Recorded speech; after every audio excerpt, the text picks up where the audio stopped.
자, 이제 시작을 하도록 하겠습니다.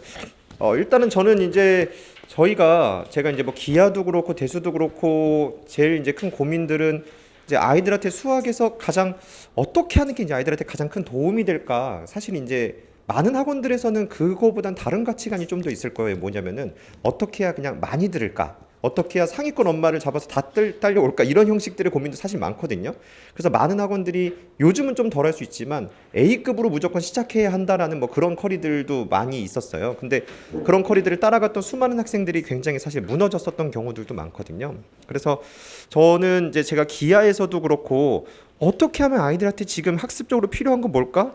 그럼 기존에 없었던 어떤 뭐 노트나 수업 방식으로라도 아이들을 도와주기 위해서 필요한 건 무엇일까 고민하면서 이제 수업을 만들었었고, 그 다음에 이제 저희 대수나 그런 단계별도 이제 그런 고민들에 의해서 만들었거든요. 저희가 이제 KMO나 이런 부분들도 지금 이 아이들한테 이 시점에서 이런 형식으로 공부를 해야 되겠다라는 그 고민들을 담아가지고 설명을 준비했으니까 뭐 잘 들어주시면 좋을 것 같습니다. 자, 그럼 오늘 이제 진행은 뭐 이런 형식으로 진행을 할 건데요. 이제 거꾸로 탑다운 방식으로 이제 약간 입시가 최근에 또 발표된 게 있어요. 큰 변화라기보단 기존에서 약간 수정되듯이 발표된 부분에 대해서 설명해 주실 거고, 그다음에 이제 KMO 얘기부터 프리 KMO 해서 이런 식으로 이제 거꾸로 점점 내려오는 방식으로 설명을 진행할 거고, 예상하고 하기로는 그래도 12시까지는 전체적인 모든 설명을 끝내는 걸 목표로 좀 준비를 해보도록 하겠습니다. 자, 그럼 이제 바로 한승우 저희 부원장님.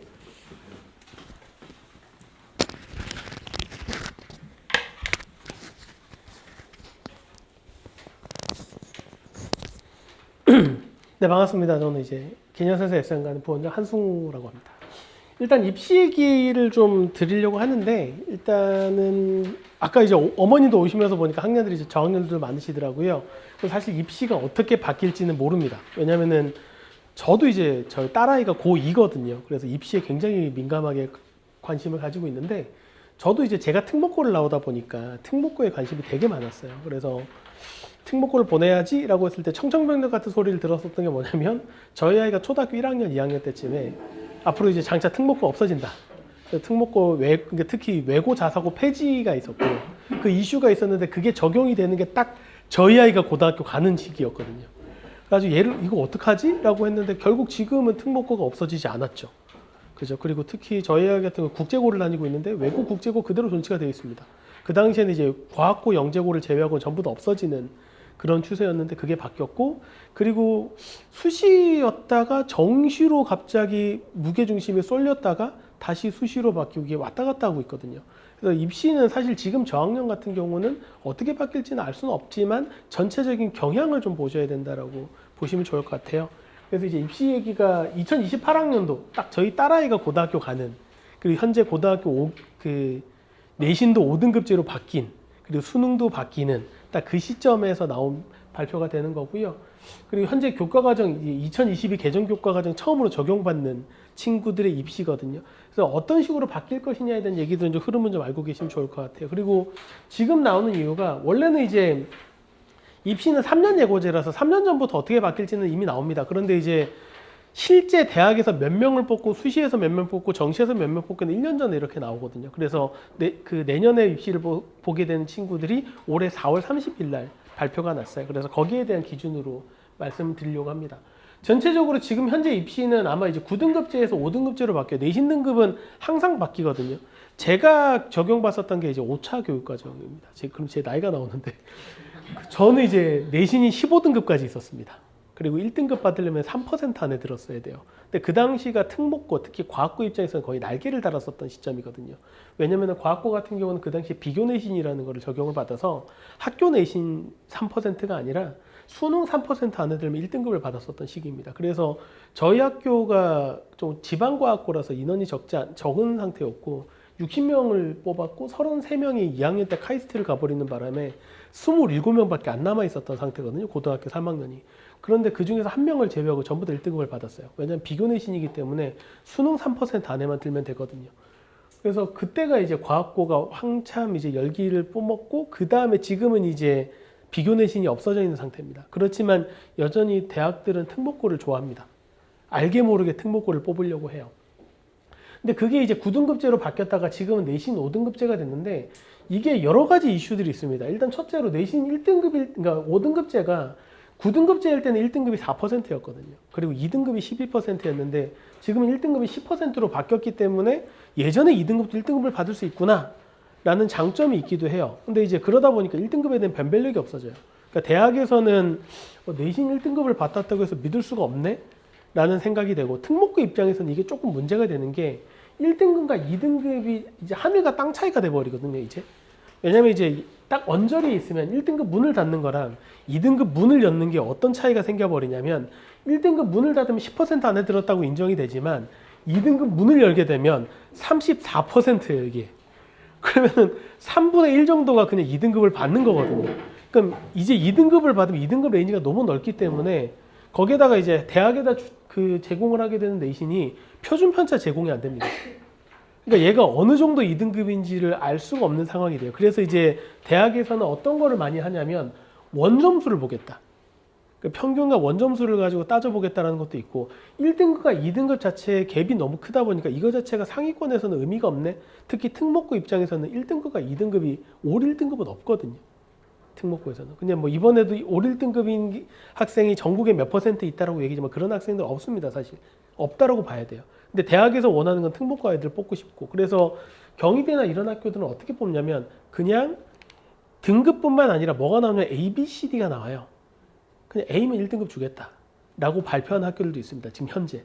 그러면 이제 어떤 일이 생기냐면은 내신 자체에 대한 변별력이 되게 많이 줄어든다라는 거예요. 내신만 가지고 학생을 뽑을 수가 없다라는 상황이 됩니다.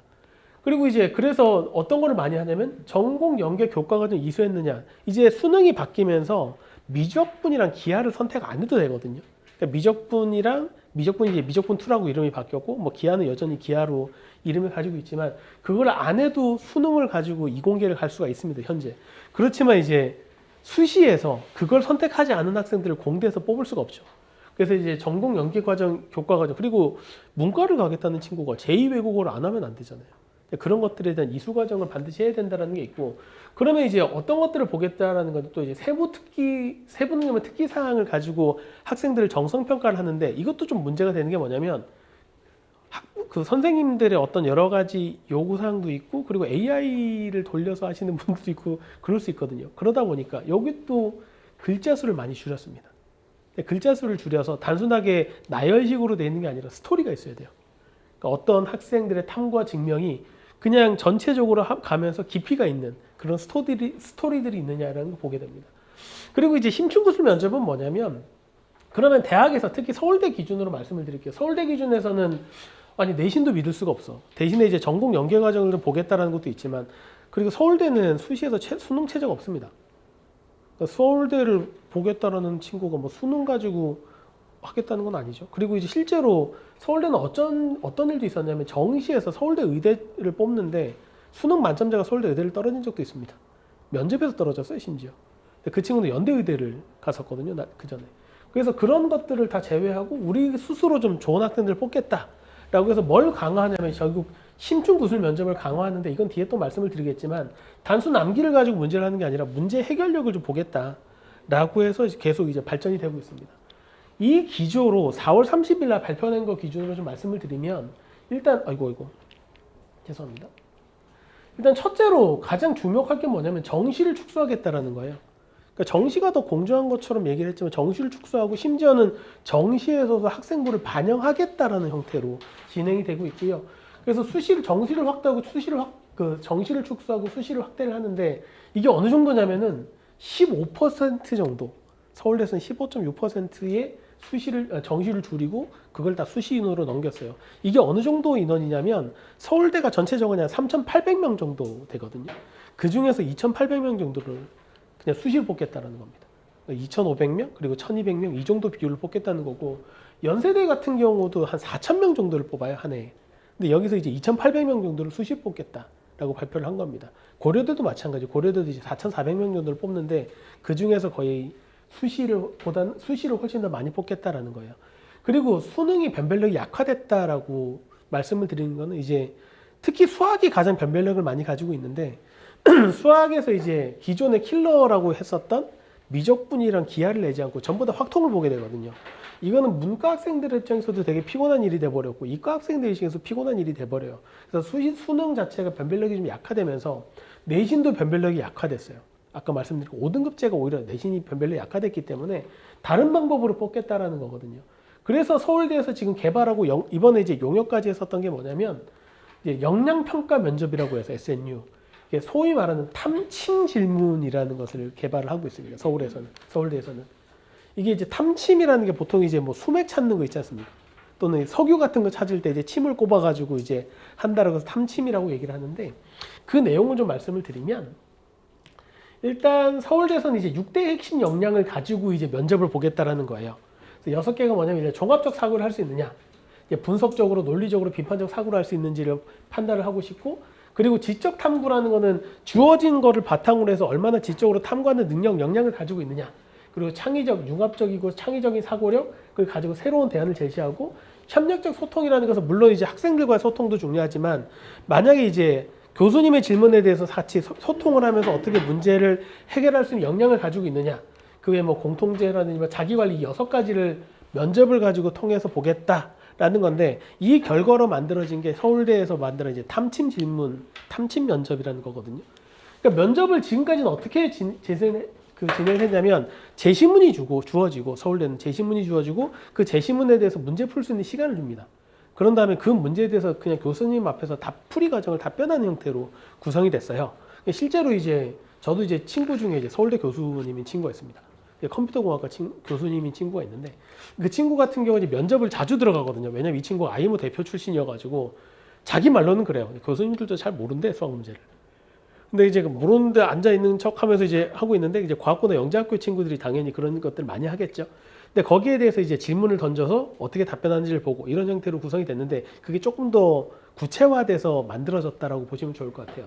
그래서 학생에게 질문을 던져서 제일 먼저 답변이 나오면 이 친구가 대답을 정말 잘할 수도 있고 뭔가 좀 부족한 질문을 할 수도 있거든요. 뭔가 부족한 답변을 하면은 보완형으로 질문을 해요. 그래서 그 부분은 좀 아닌 것 같은데 애매하거나 5개념을 답변하면은 그걸 잡을 수 있도록 뭔가 구체적인 근거가 뭐야? 이건 혹시 이런 식으로 생각해 볼 수 있지 않을까라고 해서 학생 스스로 그거를 고쳐 나갈 수 있도록 질문을 유도를 하는 겁니다. 그럼 거기서 보고자 하는 거는 뭐냐면 기초 역량을 좀 확인을 해서 답이 맞는 게 아니라 답이 맞다는 게 중요한 게 아니라 물론 학생이 어떤 학교를 나왔느냐 그리고 어떤 과정을 겪었느냐에 따라서 학생이 현재 상태의 지식의 수준은 다를 수 있잖아요. 그런데 그 수준을 물어보겠다는 게 아니라 어떤 본인에 대한 5개념을 본인이 스스로 파악하고 문제를 해결해 나갈 수 있는 교수님의 이제 피드백을 받아서 문제의 인식을 하고 거기에 대해서 이해를 해서 문제를 해결할 수 있는 능력이 있느냐를 보겠다는 겁니다. 만약에 이 친구가 굉장히 좋은 대답, 우수한 대답을 할 수 있잖아요. 그러면 어느 정도까지 심화를 했는지를 보겠다는 거예요. 그럼 조금 더 심화된 탐침 질문을 통해서 가설을 좀 바꿔보자. 가정을 바꿔서 이런 상황이라면 어떻게 대답을 해볼 건지를 봐서 이 학생이 어느 정도까지 심화를 따라갈 수 있느냐, 연구 능력이 있느냐라고 해서 물론 이쪽으로 가는 게 훨씬 더 좋을 거라고 생각하지만 보완형 탐침 질문을 통해서 이 학생이 어떻게 개선된 상황을 그 상태에서 만들어갈 수 있는지 그 과정을 보겠다라는 거거든요. 그러니까 단순하게 어떤 꿈을 따라서 또는 완성된 학생을 보겠다는 게 아니라 그 학생이 어떻게 본인 스스로 공부를 하고 할 수 있는 역량이 있는지를 보겠다라는 게 이제 개발된 취지라고 보시면 좋을 것 같아요. 자, 그러면 지금까지는 우리가 학습을 했을 때 단순하게 그냥 답을 많이 알고 있고 문제를 잘 풀고 이런 학생들이 우수한 평가를 받았다면 이제는 어떤 거냐면 스스로 문제 상황이 주어졌을 때 본인 스스로 그거를 헤쳐나가는 역량이 필요하거든요. 그럼 문제에 대해서 충분히 많이 고민할 수 있고 그 문제에 대해서 충분히 탐구할 수 있는 능력을 가지고 있는 학생, 그런 학생들이 우수한 평가를 받도록 계속 디자인이 되고 있고 그런 쪽으로 가고 있다라는 거예요. 그러니까 단순하게 지금 현재 지식의 차이는 학생들마다 다 다를 수가 있죠. 근데 그런 차원이 아니라 그냥 보면 새로운 문제 상황이 주어졌을 때 거기에 대해서 얼마나 잘 적응을 하고 문제를 헤쳐나갈 수 있느냐 그런 역량들을 보겠다라는 거예요. 그러면은 지금은 많은 학생들이 어떤 거에 좀 많이 꽂혀 있냐면 그냥 선행을 많이 나가서 그러니까 미리미리 공부를 많이 해서 그냥 수능을 좀 잘 공부를 하고 좀 정답을 찾아 나가는 그런 공부를 많이 했다면 이제는 그게 아니라 좀 더 심화된 내용들을 학생 스스로 얼마나 고민을 하고 그 고민을 가지고 본인 스스로 답을 찾아내는 그런 역량을 길러내는 학생들이 더 중요해지는 그런 시대로 점점 입시가 바뀌고 있다라는 거예요. 자, 그랬을 때 가장 유리한 학교는 결국 뭐가 되냐면 영재학교 과학고가 압도적으로 유리할 수밖에 없어요. 일단 여러 가지 유리할 수 있는 방법은 일단 영재학교 과학고는 입시에서 압도적으로 정성평가적으로 유리할 수밖에 없습니다. 왜냐하면 활동 자체를 다른 활동들을 해요. 그냥 이거는 고등학생들이 할 수 있는 활동인가? 라는 활동들을 하고요. 실제로 제가 고등학교를 다녔었던 시기는 이미 한 30년 정도 전이거든요. 근데 그 당시에 이제 과학고 영재학교의 어떤 영재성 교육이라는 것 자체가 정립이 되기 전이었는데 그때도 어떤 것들을 했었냐면은 그 과학고에서는 물화생지에 대한 모든 원투 과목을 다 해야 되고 거기에 있는 실험들을 다 해야 돼요. 그래서 실험 기자재가 다 있거든요. 물리 실험실, 화학 실험실이 다 있는데 그 실험실을 어떻게 형식적으로든 다 해야 됩니다. 그래서 거기에 있는 교과서에 나오는 실험들을 전부 다 했었거든요. 그 당시에도. 지금은 그보다 훨씬 더 많은 실명 AP 과정까지 해서 거기 훨씬 더 많은 과정들을 하고 있고요. 당연히 이제 심화된 수학과 과학 커리들을 가지고 있고 지금도 그렇지만 예전에도 고등학교 1학년 과정 동안에 고등학교 과정 전체가 다 끝났어요. 2학년 때, 3학년 때는 더 심화된 과정들을 공부를 했었고 지금은 조금 더 그 과정들이 조금 더 깊이 있게 돼서 2학년 때 심화 과정을 하고 3학년 때는 AP 과정을 하면서 계속 심화를 쌓아가고 있고 연구 과정을 하거든요. 그러다 보니까 공대를 갈 때는 당연히 유리할 수밖에 없습니다. 그리고 요즘에 이제 얼마 전에 봤더니 그런 게 있더라고요. 예전에 이제 의치한약수라고 해서 이제 의대 쪽으로 그쪽으로 면접이나 이런 입시를 하는 선전이 있었는데 얼마 전에 플래카드가 바뀌었다고 사진이 올랐다고요. 의치한 반약수라고 해서 이제 반도체까지 껴가지고 그러니까 공대 쪽으로 할 때는 당연히 영재학교 과학고가 유리할 수밖에 없습니다. 물론 이제 의대 진학은 당연히 제한돼 있고 지금 점점 의대 제한은 막고 있거든요. 약간 낭만의 시대긴 했는데 아까 말씀드린 것처럼 저희 고등학교 때는 그 수능 퍼센트를 가지고 비교 내신으로 이제 내신을 줬다고 했잖아요. 그 비교 내신을 적용받지 못하는 때가 바로 의대였어요. 그때는 비교 내신으로 갈 수가 없었어요. 그러다 보니까 저희 때는 어떤 걸 해줬냐면은 고등학교 3학년 올라갔을 때 친구들끼리 모여가지고 회의를 했습니다. 여기서 의대 가고 싶은 친구들 손들어봐 라고 해서 의대를 진학한 친구가 4명이 있었거든요. 그 4명을 전교 1등에서 4등을 만들어줬어요. 일부러 시험을 못 쳤습니다. 물론 저는 전교 1등이 아니었거든요. 저는 제 마음대로 쳐도 됐어요. 그래도 상관이 없었는데 전교 1등 하는 친구가 이제 서울대 건축가를 그 당시에는 건축가가 되게 인기였기 때문에 서울대 건축가를 희망하고 있어서 아직도 기억나는 게 그 친구가 1학기 중간고사를 치고 나서 교무실에 불려갔습니다. 왜냐면 OMR을 그때는 OMR이 아니라 이제 그 시험지 1, 2, 3, 4 있고 거기다 동그라미 친 식으로 답안지가 돼 있었는데 이 친구가 다 풀고 일부러 틀린 답에 찍은 거예요. 그 친구들 1, 2, 3, 4등을 만들어주기 위해서. 그래가지고 불려갔었던 이유가 네 마음은 알겠는데 채점란에다가 체크를 하면 안 되지 않냐. 1, 2, 3, 4, 5번이 있고 채점란이 있는데 거기에 동그라미를 친 거예요. 잘못 쳐가지고 다른 걸 찍다가. 하여튼 그래 약간 낭만의 시절이죠. 그래서 1등부터 4등까지를 만들어주고 1등이 해도 그 친구가 내신 1등급이 아니기 때문에 전교 1등이었던 친구가 가톨릭대 의대를 갔었던 기억이 있습니다. 2등 했었던 친구가 경희대 한의대를 가고 이런 식으로 만들어졌었는데 지금도 의대 제한은 엄청 돼 있고 오히려 지역의사제나 이런 것들이 만들어지면서 그냥 자사고라든지 아니면 이제 일반고가 오히려 의대 커리를 타기도 훨씬 더 좋아진 상황이긴 합니다. 그리고 이제 영재학교도 결국은 내신 경쟁을 하긴 하거든요. 근데 아까 말씀드린 것처럼 5등급제가 되면서 1등급 받으면 되잖아. 1등급은 진짜 어렵습니다. 실제로 저희 애도 지금 엄청 스트레스를 받고 있는 게 학교가 정원이 140명이거든요. 그러면 전교 14등이 안에 들어야지 1등급을 받아요. 근데 저번에 한 과목을 전교 14등을 해서 당연히 1등급일 줄 알았는데 2등급을 받는 과목이 있거든요. 근데 전교 14등은 14등인데 동점자가 2명 있었어요. 그게 과탐이었습니다. 통과였거든요. 통과인데 전교 14등이 2명 있어서 동점자 처리 때문에 2등급을 받은 과목이 있거든요. 난리가 났죠. 애가 울고 불고. 왜냐면 2등급을 받으면 34%. 물론 이제 그 원점수는 되게 좋았죠. 그런 것도 있는데 그런 극성한 내신 경쟁을 받을 수밖에 없어요. 왜냐하면 과거 영재고에서도 3등급 밑으로 떨어지면 조금 애매하기 시작하거든요. 4등급을 받기 시작하면 이제 하위권이 되는 거니까. 그리고 이제 제한적인 진로 폭이 있을 수밖에 없습니다. 공대나 이런 쪽으로 가고 물론 우리 아이가 그냥 어렸을 때부터 공대 쪽으로 생각을 했었고 장점이 있다면 수시 원서뿐만 아니라 이제 과학 중점 대학교들이 있어요. 그러니까 포스텍을 제외하고 카이스트, 유니스트, 디지스트, 지스트는 그 6장 말고 더 쓸 수 있는 학교들이거든요. 그런 학교들까지 생각을 하면 유리함이 있습니다.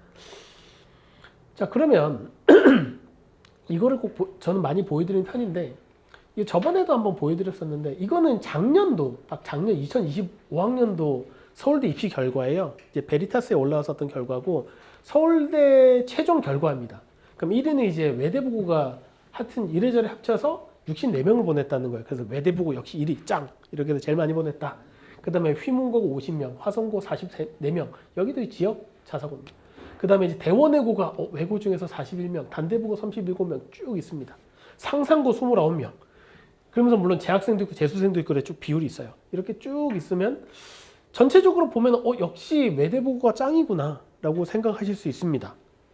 근데 가만히 보시면 뭔가 좀 이상하지 않습니까? 잘 안 보이셔서 이상한 걸 못 느끼시는 거죠. 전체적으로 보면은 경남과학고, 제가 졸업한 학교입니다. 역시 명문이죠. 네, 80명 지금 뽑고 있는데 80명 중에서 17명이 서울대를 갔습니다. 대단한 학교입니다. 근데 이제 경남과학고를 제외하고 과고 영재고가 있습니까 지금? 하나도 없죠. 영재학교 전체 8개 있습니다. 전국에. 전국이 8개 영재학교가 하나도 없다라는 것 자체가 이상하지 않습니까? 특히 서울과학고, 경기과학고가 없잖아요. 그게 뭐냐면 현재 이제 영재학교 과학고는 입시 과열 때문에 발표를 하지 않습니다. 그냥 발표를 안 하고 있는 거예요. 그럼 발표를 했을 때 영재학교, 서울과학고가 서울대를 몇 명 정도 보냈냐면 80명에서 90명을 보냈습니다. 한 해에. 발표하면 어떻게 될까요? 네, 그래서 그거는 지금 현재 발표하지 않습니다. 과학고 영재학교는 경남과학고만 발표하고 있습니다. 말을 잘 안 듣고 있는 거죠. 사실 경남과학고는 조금 약간 위태한 부분이 있어요 지금. 왜냐면 경남에 과학고가 2개 있거든요. 창원과학고랑 경남과학고 2개 있는데 창원과학고에서 시설면에서 조금 역사 전통은 있지만, 그리고 경남과학고 되게 좋은 명문이었다가 예전에 울산도 경남이었거든요. 울산과학고 떨어져 나가고 그 창원과학고 떨어져 나가고, 그래서 원래 영재학교로 전환을 하고 싶었는데 실패했어요. 그때가 이제 경남과학고 영재학교 여기서 떨어지고 어디가 됐냐면 세종예술이랑 인천예술이 영재학교로 새로 신설이 됐거든요. 그래서 약간 위태위태합니다. 네. 하여튼 그래서 이제 계속 발표를 하고 있는 약간 이런 상황이, 그 외에는 과학고 영재학교는 발표하지 않습니다. 올해도 추산으로는 서울과학고에서 80명 정도 서울대를 갔을 거라고 추산을 해요. 그러니까 이제 과고 영재고가 서울대 입시만 따져봤을 때 압도적으로 유리합니다. 근데 발표를 안 하고 있을 뿐. 그리고 왜 서울대 하느냐? 서울대 입시에 정비례해서 그냥 연대 고대가 발표가 되거든요. 결국 중복 합격자까지 하면 결국 서울대 입시에서 유리할 수밖에 없습니다. 그러면은 80명이라고 생각하면 서울과학고 대충 몇 명쯤 되길래라고 하면 180명 정도거든요. 그러면 절반 정도는 그냥 서울대를 간다. 그럼 등급으로 따졌을 때 2점대 후반에서 3점대 초반만 돼도 서울대를 가고 있는 친구들입니다. 그냥 그렇게 생각하시면 좀 쉬워요. 그러면은 여기서 좀 공부를 좀 못하는 편이면 어디를 가나요? 라고 하면은 카이스트, 유니스트, 디지스트를 갑니다. 그렇다라고 보시면 좋을 것 같아요. 그래서 영재학교 가고는 여전히 압도적으로 유리합니다. 그럼 이제 가서 잘해야 되겠죠. 그래서 결국 K모 얘기를 할 수밖에 없는데, 일단 2가지만으로 이제 K모 얘기를 드리면, 일단 단순하게 K모가 예전에는 이제 영재학고 과학고의 특별 전형으로 되던 때가 있었어요. 그때면 정말 저도 좋았죠. 그때가 제가 2004년, 2005년대 K모 수업을 했었거든요. 그때는 K모 2차 은상만 받으면 과학고 특별 전형이 됐었습니다. 근데 그게 없어지고 나서 그냥 입시가 그러니까 K모가 확 죽었죠. 예전에 K모 한 2만 명씩 보던 때도 있었거든요. 지금은 그렇게 봐주지 않습니다. 10,000명이 안 돼요. 지금 보는 학생들이. 그래서 그때 아예 뭐 실적이 안 나올 것이다 라고 했지만은 지금도 잘 나오고 있습니다. 우리나라는. 머리가 좋은가 봐요, 다들. 근데 이제 K모를 하는 이유 중에 하나는 이제 입시 자체가, 입상 자체가 입시에 어떤 영향을 주지는 않습니다만, 실제로도 이제 IMO 대표였던 친구가 이제 서울과학고 그 1차에서 서울에서 떨어지기도 하니까 입시 자체 직접적으로 연결이 되진 않는다고 얘기를 할 수 있어요. 그런데 이제 왜냐면 일단 첫째로 KMO라는 것 자체가 학생 스스로 어려운 문제를 스스로 깊이 있게 고민을 해야 되는 과정이 필요하거든요. 이거는 문제를 푸는 것뿐만 아니라 학습하는 과정에서도 계속 그런 과정을 거치게 됩니다. 나중에 이제 우리 선생님들 나오셔서 어떻게 수업을 하는지를 말씀드리겠지만, 단순하게 그냥 개념을 때려 넣는 게 아니라 학생과 계속 피드백을 하면서 학생이 계속 고민하고 계속 스스로 생각을 하게 만드는 수업으로 진행이 되거든요. 수업 자체가. 그러면 아까 말씀드린 것처럼 서울대 탐침 면접에는 압도적으로 유리할 수밖에 없어요. 학생 스스로 계속 문제에 대한 해결력에 대한 연습들을 해나가는 과정이 KMO 학습이라고 볼 수 있거든요. 그래서 일단 기본적으로 난이도 있는 어려운 문제들을 가지고 스스로 공부를 한다는 거에서 있고, 두 번째로 뭐냐면 KM 학습을 하게 되면 압도적인 합승량을 가질 수밖에 없습니다. 그냥 단순하게 그냥 수업을 그냥 이 정도 공부하면 되겠지가 아니라 일단 입상권에 내가 들겠다고 욕심을 가지기 시작하면 학습량 자체를 굉장히 많이 가져갈 수밖에 없거든요. 그 학습량을 소화한 친구들이 KMO를 하게 되고요. 마지막으로 KMO를 안 한 친구들이 어떤 문제가 생기냐면 이 친구가 내신을 되게 잘해가지고 영재학교 입시는 현실적으로 조금 어려울 수 있는데, 물론 영재학교 중에서도 이제 서울과학고나 경기과학고 말고 이제 좀 아래쪽에 있는 학교들이 있거든요. 보통 나는 무조건 영재학교를 가겠습니다, 무조건 가고 싶어요 라고 하면 보통 어디까지 가냐면 이제 광주과학고를 가는 경우들이 있습니다. 근데 광주과학고는 90명을 뽑는데 그 중에서 45명을 광주 지역 과학고를 뽑고 45명을 전국 단위 영재학교를 뽑거든요. 영재학교는 영재학교입니다. 영재학교 커리를 타요. 그러면은 내가 영재학교를 무조건 가고 싶습니다라고 하면 이제 광주과학고까지도 갈 수도 있거든요. 그리고 물론 대전이나 이런 쪽은 약간 학교 생활이 잘 돼 있는 친구들을 뽑는 경향이 좀 있긴 합니다. 이렇게 됐을 때 갔을 때 그런 학교들을 제외하고 일단 과학고를 가든 영재학교를 가든 서울 쪽에서 서울과학고 경기과학고를 가거나 아니면 서울 쪽에서 영재학교 입시에 실패해서 세종이나 아니면 한성과학고를 가게 되면 어떤 문제가 생기냐면 가서 잘하는 게 중요하죠. 당연히. 물론 이제 절반 정도는 서울대 간다면서요. 절반 안에 들어야 되잖아요. 그것도 쉽지 않거든요. 근데 그랬을 때 어떤 아이들과 경쟁을 해야 되는 거냐면 KMO를 학습해서 그 어마무시한 학습량을 소화해보고 그 다음에 그 정도의 지식을 가지고 있는 친구들과 경쟁을 해야 되는 상황이 돼요. 그럼 이제 단순하게 학교 공부 열심히 해서 내신을 잘한 다음에 과학고 입시에 성공을 해서 가게 되면 되게 힘들어지는 상황이 벌어집니다. 수학뿐만 아니라 과학에서도, 물리나 화학에서도 좀 힘들어지는 상황들이 벌어져요. 그래서 뿐만 아니라 우리 아이가 과학고 영재고는 아니고 그냥 메디컬 라인으로 가겠습니다. 그래서 대치동에 있는 뭐 휘문이라든지 단대부고라든지 이런 학교를 가면 결국 거기서도 경쟁은 영떨이들하고 경쟁을 하거든요. 영재학교 떨어진 친구들하고 경쟁을 하게 되고 영떨이들은 결국 영떨이라고 해도 정말 잘하는 친구들이거든요. 그 친구들. 영떨이들과 경쟁을 했을 때 그 친구들도 결국 중학교, 초등학교, 고학년에서 중학교 때 KMO 입시를 하고 영재학교 입시를 거치면서 어마무시한 학습량을 소화해본 친구들하고 경쟁을 하는 거예요. 실제로 가보면 그 친구들과 학습량 자체에서 차이가 엄청나게 됩니다. 저희 아이는 문과거든요. 그래서 국제고를 갔거든요. 근데 저희 아이도 중학교 2학년 때까지, 그러니까 2학년 올라갈 때까지 KM 학습을 했어요. 물론 아빠 욕심이죠. 그리고 실제로 선행을 할 때까지는 잘했어요. 그러니까 KMO 제일 먼저 하는 게 중등시마 고등 선행을 하거든요. 그때까지는 그 반에서도 잘하는 친구였습니다. 여학생이니까 여학생 특유의 그런 어떤 착실함이 있으니까. 근데 KMO 본격적으로 들어가면서부터 꺾이기 시작하더라고요. 외계인들이 있대요. 그 반에. 별명이 사슴인 친구가 있었는데 걔는 외계인이래. 전 과목을 다 하는 육각형 인간이었거든요. 그 친구가 결국 경기과학고를 갔습니다. 네, 그런 친구들 경쟁이 안 되니까 이제 2학년 올라가면서 아빠 저는 문과인가 봐요 라고 하면서 문과로 돌린 케이스거든요. 저희 아는. 그래서 영재원도 문과 영재원으로 갔고 그 문과 영재원이 이제 서울국제고에 있는 인문사회 영재원이었고 거기서 영재교육을 하면서 국제고를 가고 싶어 해서 국제고를 간 케이스거든요.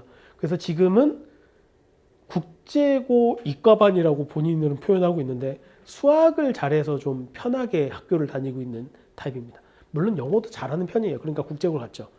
근데 국제고를 갔더니 왜 그렇게 살다 온 애들이 많은지. 그러니까 국제고를 가면 이제 그럼 우리나라 애들이 문법과 단어를 잘하지 않습니까? 라고 얘기할 수 있잖아요.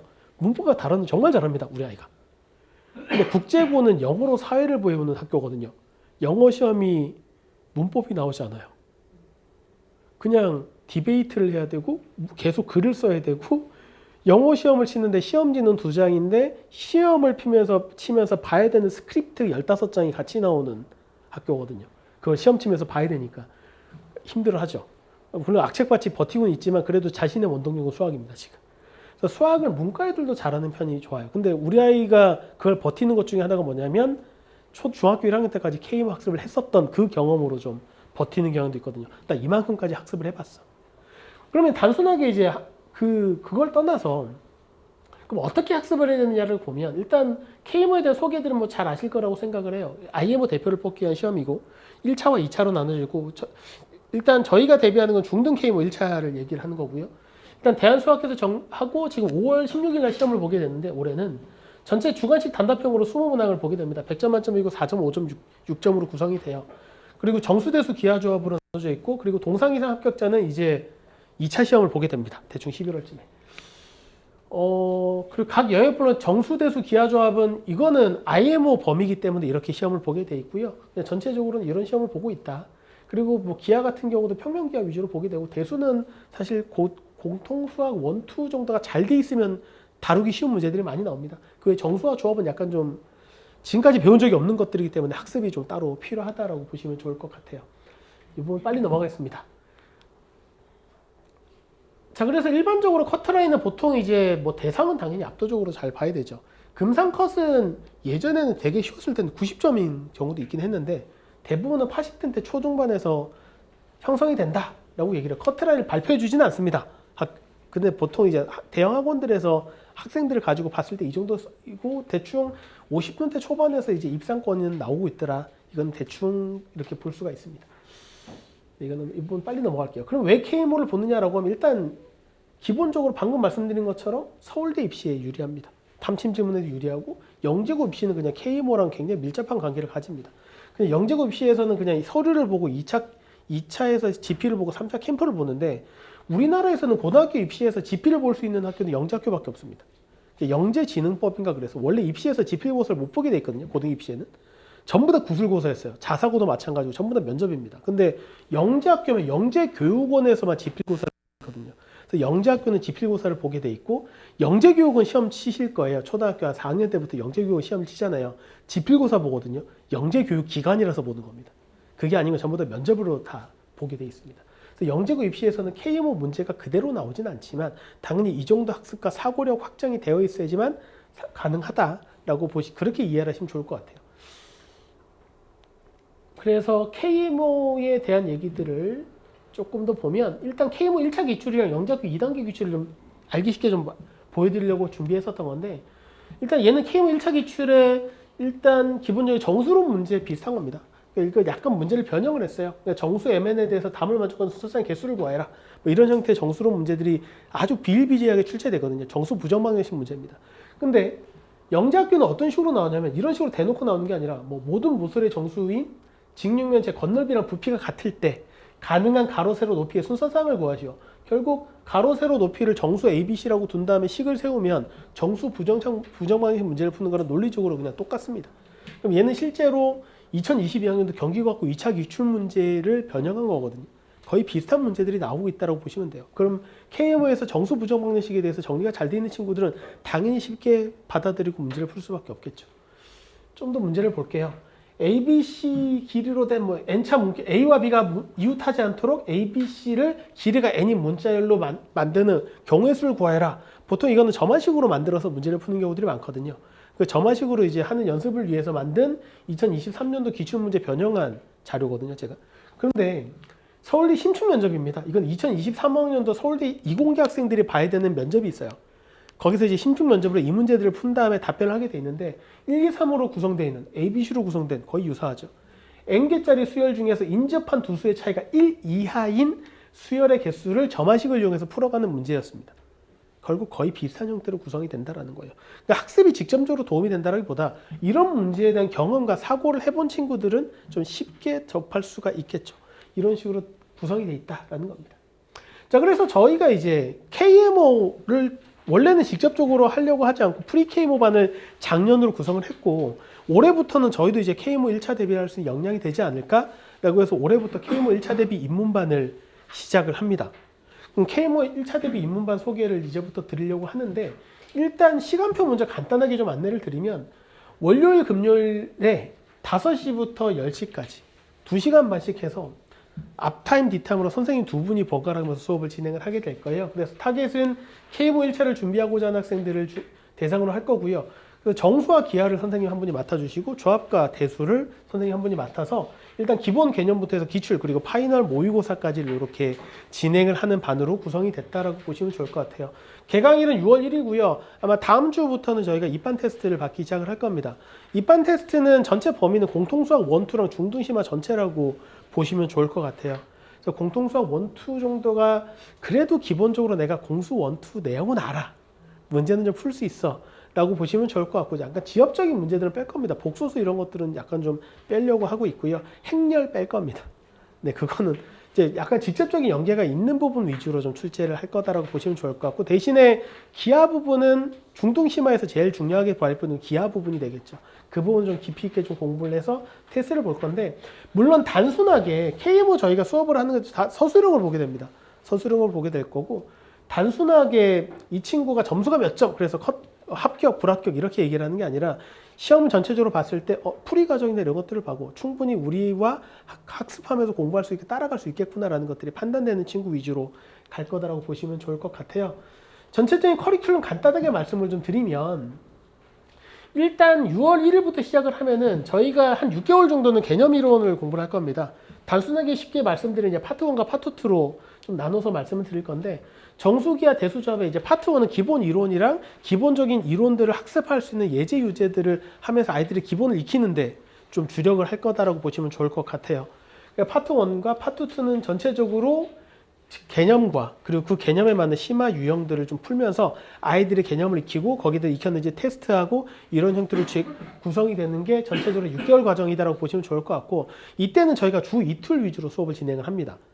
아이들이 아마 저학년 위주로 구성이 될 거라고 좀 생각을 해요. 여기서 말하는 저학년은 6학년 이하를 말씀드린 겁니다. 6학년 물론 이제 중1을 안 받겠다 이런 건 아닙니다. 근데 이제 처음 하는 친구들이 대부분일 거라고 생각을 해서 갑자기 학습량을 딱 올렸을 때 6개월 주 3일로 막 새벽까지 자습을 시키고 이렇게 됐을 때 어떤 문제가 좀 생기냐면 아이들이 미리 번아웃이 와요. 1년 과정이기 때문에 이게 굉장히 힘들어지는 과정이 될 수 있거든요. 서서히 아이들의 학습 능력치를 점점 끌어올릴 겁니다. 그래서 처음에 개념들을 처음 익히고 그것들을 다지고 하는 과정들로 가고 이제 본격적으로 실전이 들어가는 거는 겨울방학부터라고 보시면 좋을 것 같아요.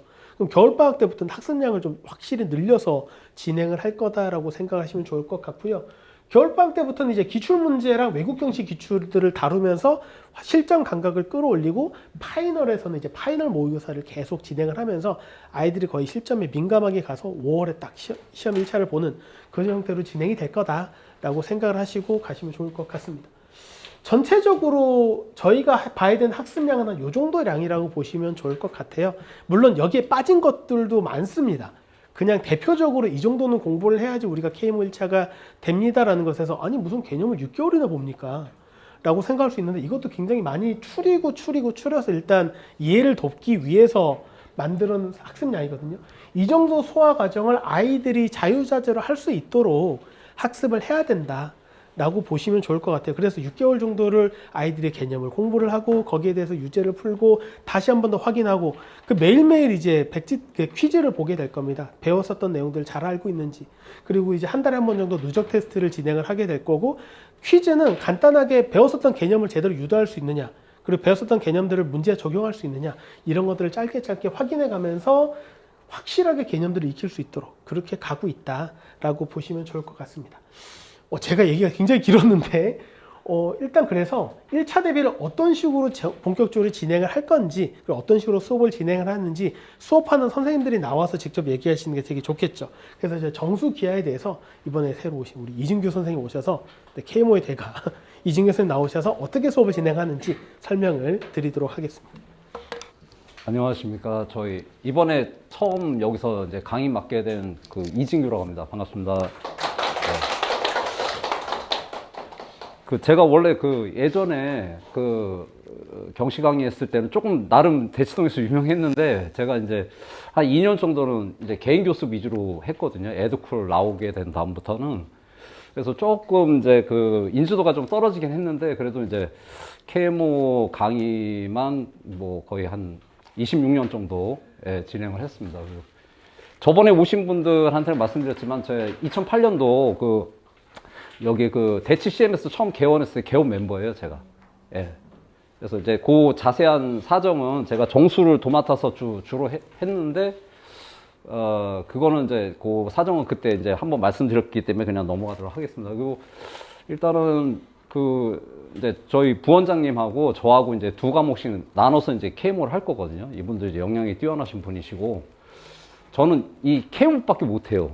솔직히 뭐 선행이라든가 그런 건 이제 물론 이제 설명을 할 수 있겠지만은 제 강의의 기준은 이론을 전달하는 게 아니라 그 학생들을 변화시켜야 되는 강의를 해야 된다는 게 기본 목표거든요. 그래서 단순히 뭐 이렇게 풀이 과정을 뭐 설명한다든가 그런 거는 이제 솔직히 제가 그 원하는 강의 스타일은 아니에요. 그러니까 제가 잘하는 것보다 학생들을 잘하게 만드는 그런 강의법을 아직까지도 연구 중이거든요. 제가 20년 동안 그것만 연구를 했는데, 그래서 나름 KMO는 이제 정확한 이제 방향성이나 그런 거는 제가 이제 알고 있거든요. 예, 오랫동안 이제 강의를 했기 때문에. 그래서 그 정도로 제 소개를 마치도록 하겠습니다. 예. 그리고 이제 하나는 어머니께서도 이제 느끼셨겠지만, 이 학원에서 KMO 하시는 두 선생님의 머리 스타일이 극단적이시죠. 너무 극단적이라서 제가 이제 또 오해하실까봐 제가 이제 머리 기른 거는 꽤 이제 오래됐는데, 예. 근데 이제 이거는 제가 이 머리 짧았을 때는 좀 제가 오랫동안 학생들을 좀 엄하게 수업하는 스타일이라서 이 표정이 좀 엄해요. 그래서 학생들이 보통 저 보면 이렇게 약간 무서워하고, 근데 머리 기르니까 조금 저 유해 보여서 그래서 기른 겁니다. 현재는 애들이 저를 좀 우습게 보더라고요. 그래서 예전에는 저 보자마자 막 제가 주로 자이럭스 감독하면 애들이 떠들다가 저 딱 보자마자 다 이렇게 조용하고 독서실 분위기를 잘 만들었는데 지금은 조금 묻더라고요. 예.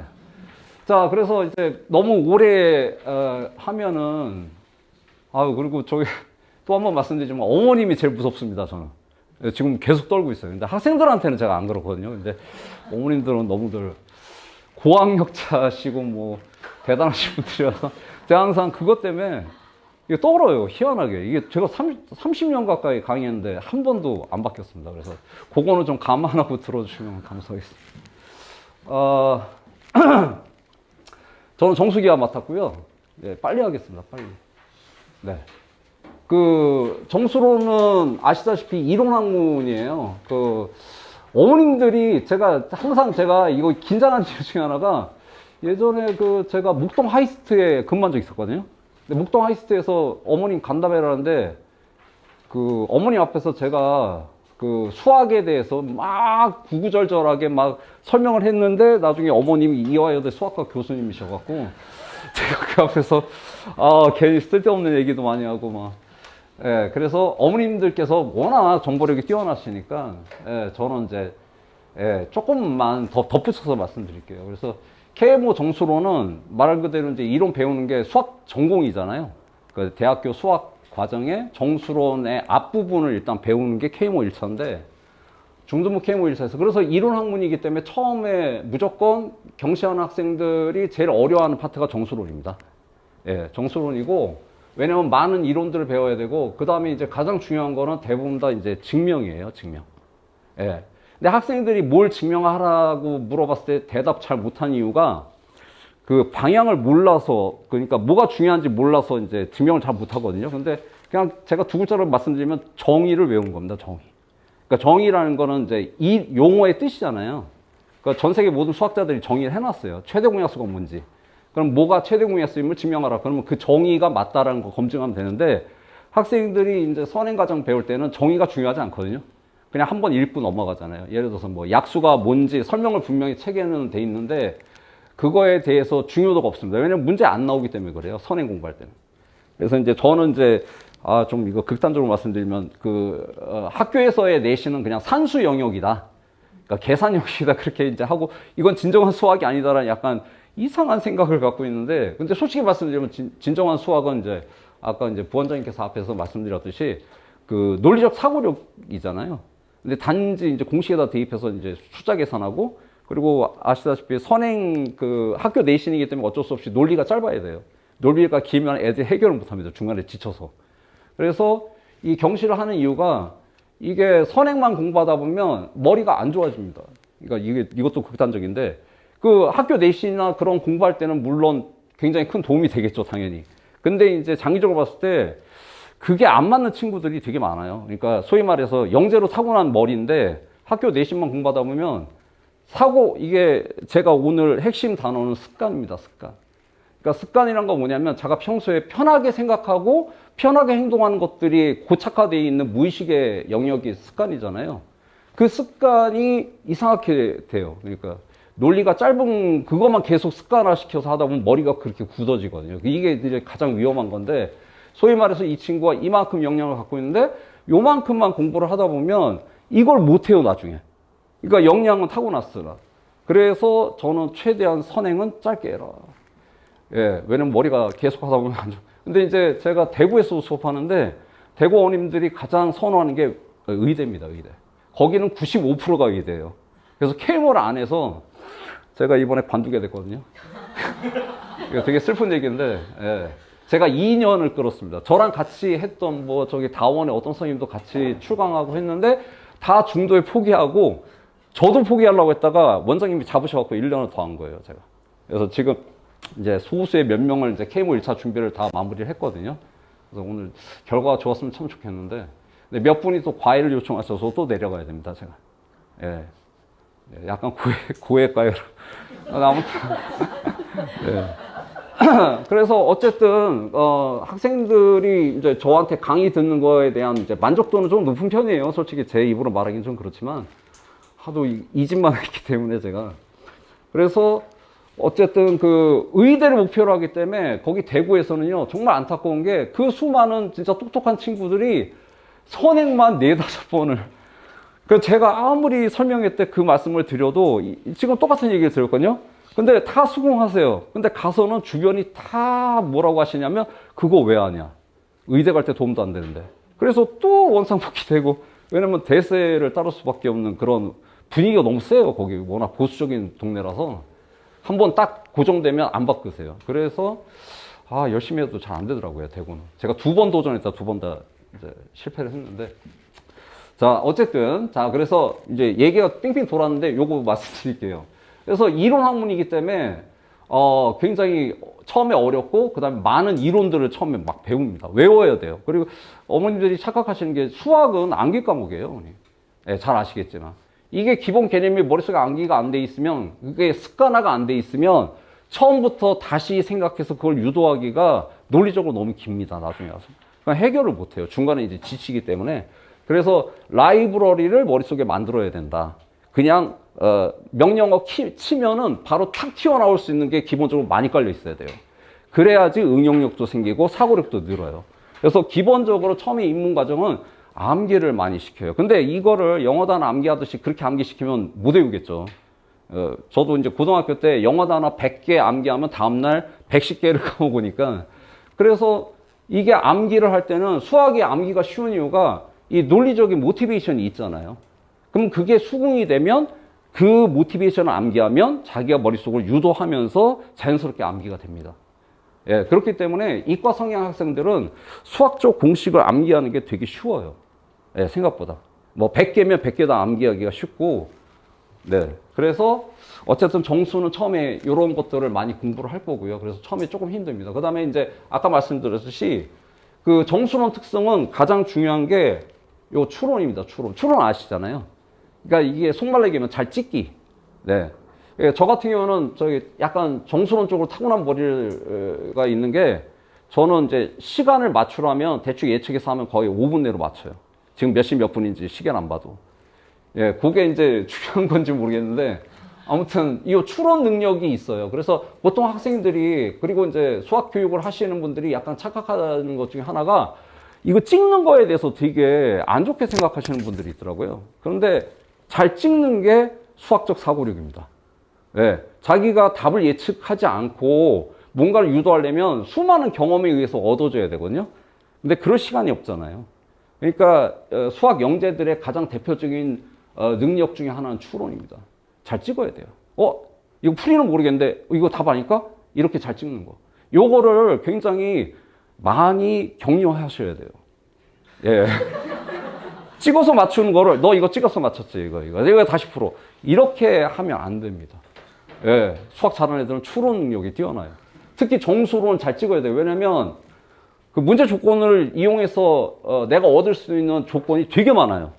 이제 나중에 기하도 그런데 그 많은 것 중에 그걸 다 활용해서 필요 충분으로 문제 풀면은 난리 나죠.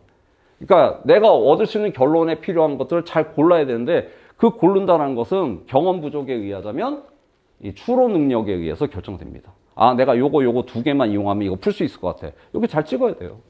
그러니까 그런 것들의 감각이 필요한데 이거는 솔직히 이제 제가 희망 섞인 말씀을 드리자면 정수론을 많이 공부하고 하면 할수록 이 논리적 사고가 늘기 때문에 추론 능력도 같이 올라갑니다. 이건 후천적으로 키울 수 있어요. 네, 정말 다행이죠. 네.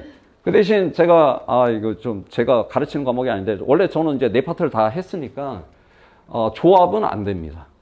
네, 조합은 천재들의 학문이에요. 그래서 제가 말씀드린 건 이제 중등부 KMO 1, 2차 정도는 이제 후천적으로 되는데 어느 정도 커버가 되는데 IMO라든가 고등 KMO는 타고나지 않으면 아무리 열심히 해도 아마 안 될 겁니다. 그래서 실제로 제가 가르치는 IMO 대표 애들도 가서 조합 포기하고 풀어요. 그래도 금상 받고 금메달 받고 뭐 그렇습니다. 예, 아무튼 그거는 타고난 부분이고요. 근데 정수로는 안 그렇습니다. 예, 열심히 하면 늡니다, 사고력이. 예, 그 다음에 요거는 그냥 참고로 쓸 게 없어서. 예. 자, 그래서 제가 이제 강조하는 거는 이런 서술력이거든요. 이거 옛날에 제가 고캠 문제, 2차 문제 풀어놓은 건데, 예, 요거 1분만 이렇게 붙여놨습니다. 저희 이렇게 이제. 근데 중요한 거는 이 서술을, 이거 보시면 알겠지만 글로 써놨잖아요. 이거를 학생들한테 시켜요, 저는. 예. 그러면 이거를 쓰다 보면, 그러니까 이게 서술은 말 그대로 글짓기거든요. 자기 생각을 글로. 근데 이제 똑똑한 친구들은 이런 훈련이 안 돼 있으면 문제는 잘 푸는데 설명을 못 해요. 이게 가장 큰 논리력의 한계거든요. 그거를 깨부시면 엄청 올라갑니다, 사고력이. 그래서 물론 KMO 2차가 또 중요한 게 서술이기 때문에 이런 훈련을 시키는데 일단은 정수론 처음 배울 때 이런 것들을 처음에는 조금씩 늘려야지 이거 한꺼번에 이렇게 써라 그러면 이제 난리 나거든요. 그래서 조금씩 어떻게 서술하는가 이런 것들을 이제 저는 많이 훈련을 시킵니다. 그래서 KMO 1차만 통과하라고 학생들한테 시켜요. 왜냐면 2차는 내가 동상 이상은 무조건 받게 해줄게요. 왜냐면 8문제 나오면 8문제 다 푼다고 금상 받는 게 아니거든요. 예를 들어서 서술만 잘하면 자기가 8개 중에 4개만 맞춰도 은상 이상 나옵니다. 서술만 퍼펙트하면. 애들이 8개 다 풀어도요, 입상 못하는 애들 많아요. 왜냐면 서술 엉망이라서 감점이 다 되면 7점 만점에 뭐 1점 받고 그러면은 8개 다 풀어도 1점, 2점 합산해봤자 두 문제 푼 것보다 점수가 낮습니다. 그래서 서술이 제일 중요하고요. 이거는 이것도 역시 아까 말씀드렸듯이 습관의 문제입니다. 습관. 이걸 습관화시키면 처음에 이거 힘들어하죠. 나중에 애들이 제가 이거 서술하지 말라고 할 때 이렇게 쓰고 있어요. 예, 저는 오랫동안 이 경험을 했습니다. 그래서 학생들이 어머님들 생각하시는 것보다 훨씬 능력이 대단합니다. 예, 이거 할 수 있어요. 예. 자, 그 다음에 인문정수 커리큘럼은 요렇게 되고요. 네, 요렇게 됩니다, 그냥. 네. 넘어가겠습니다. 그 다음에 1차 실전은 아까 이제 저희 부원장님이 말씀 잘 해주셨는데 많은 실전 문제를 이제 풀 거예요. 근데 어차피 어머님들 원하시거나 학생들이 원하는 거 입상해야 되잖아요. 고득점 맞아서. 그때 가장 중요한 훈련이 있습니다. 예, 사고의 반복입니다. 이게 바로 습관을 만드는 거예요. 이 문제를 봤을 때 아니면 내가 이런 조건을 만났을 때 계속 옳은 방향으로 이 사고할 수 있는 습관을 만드는 거거든요. 이게 되게 안 좋게 보시는 분들이 있는데 실제로요. 저는 우리나라 교육이 전 세계에서 거의 최고급이라고 생각합니다. 근데 보통 이제 교육학계에서 나와서 텔레비전에 나와서 하시는 말씀들이 뭐 폴란드 예를 들고 프랑스 예를 들고 근데 아시겠지만 프랑스하고 폴란드에서 교육받은 애들 중에 대다수는 안 좋아요. 우리나라는 평균 이상 다 갑니다. 그래서 저는 우리나라 교육이 최고라고 생각하거든요. 그래서 그런 식의 공부로 물론 도움을 받는 친구들이 있지만 프리하게 그렇지만 우리나라에 약간 뭐 주식교육이라고 이렇게 폄하하는 경향이 있는데 그게 어느 정도 진짜 도움이 많이 돼요.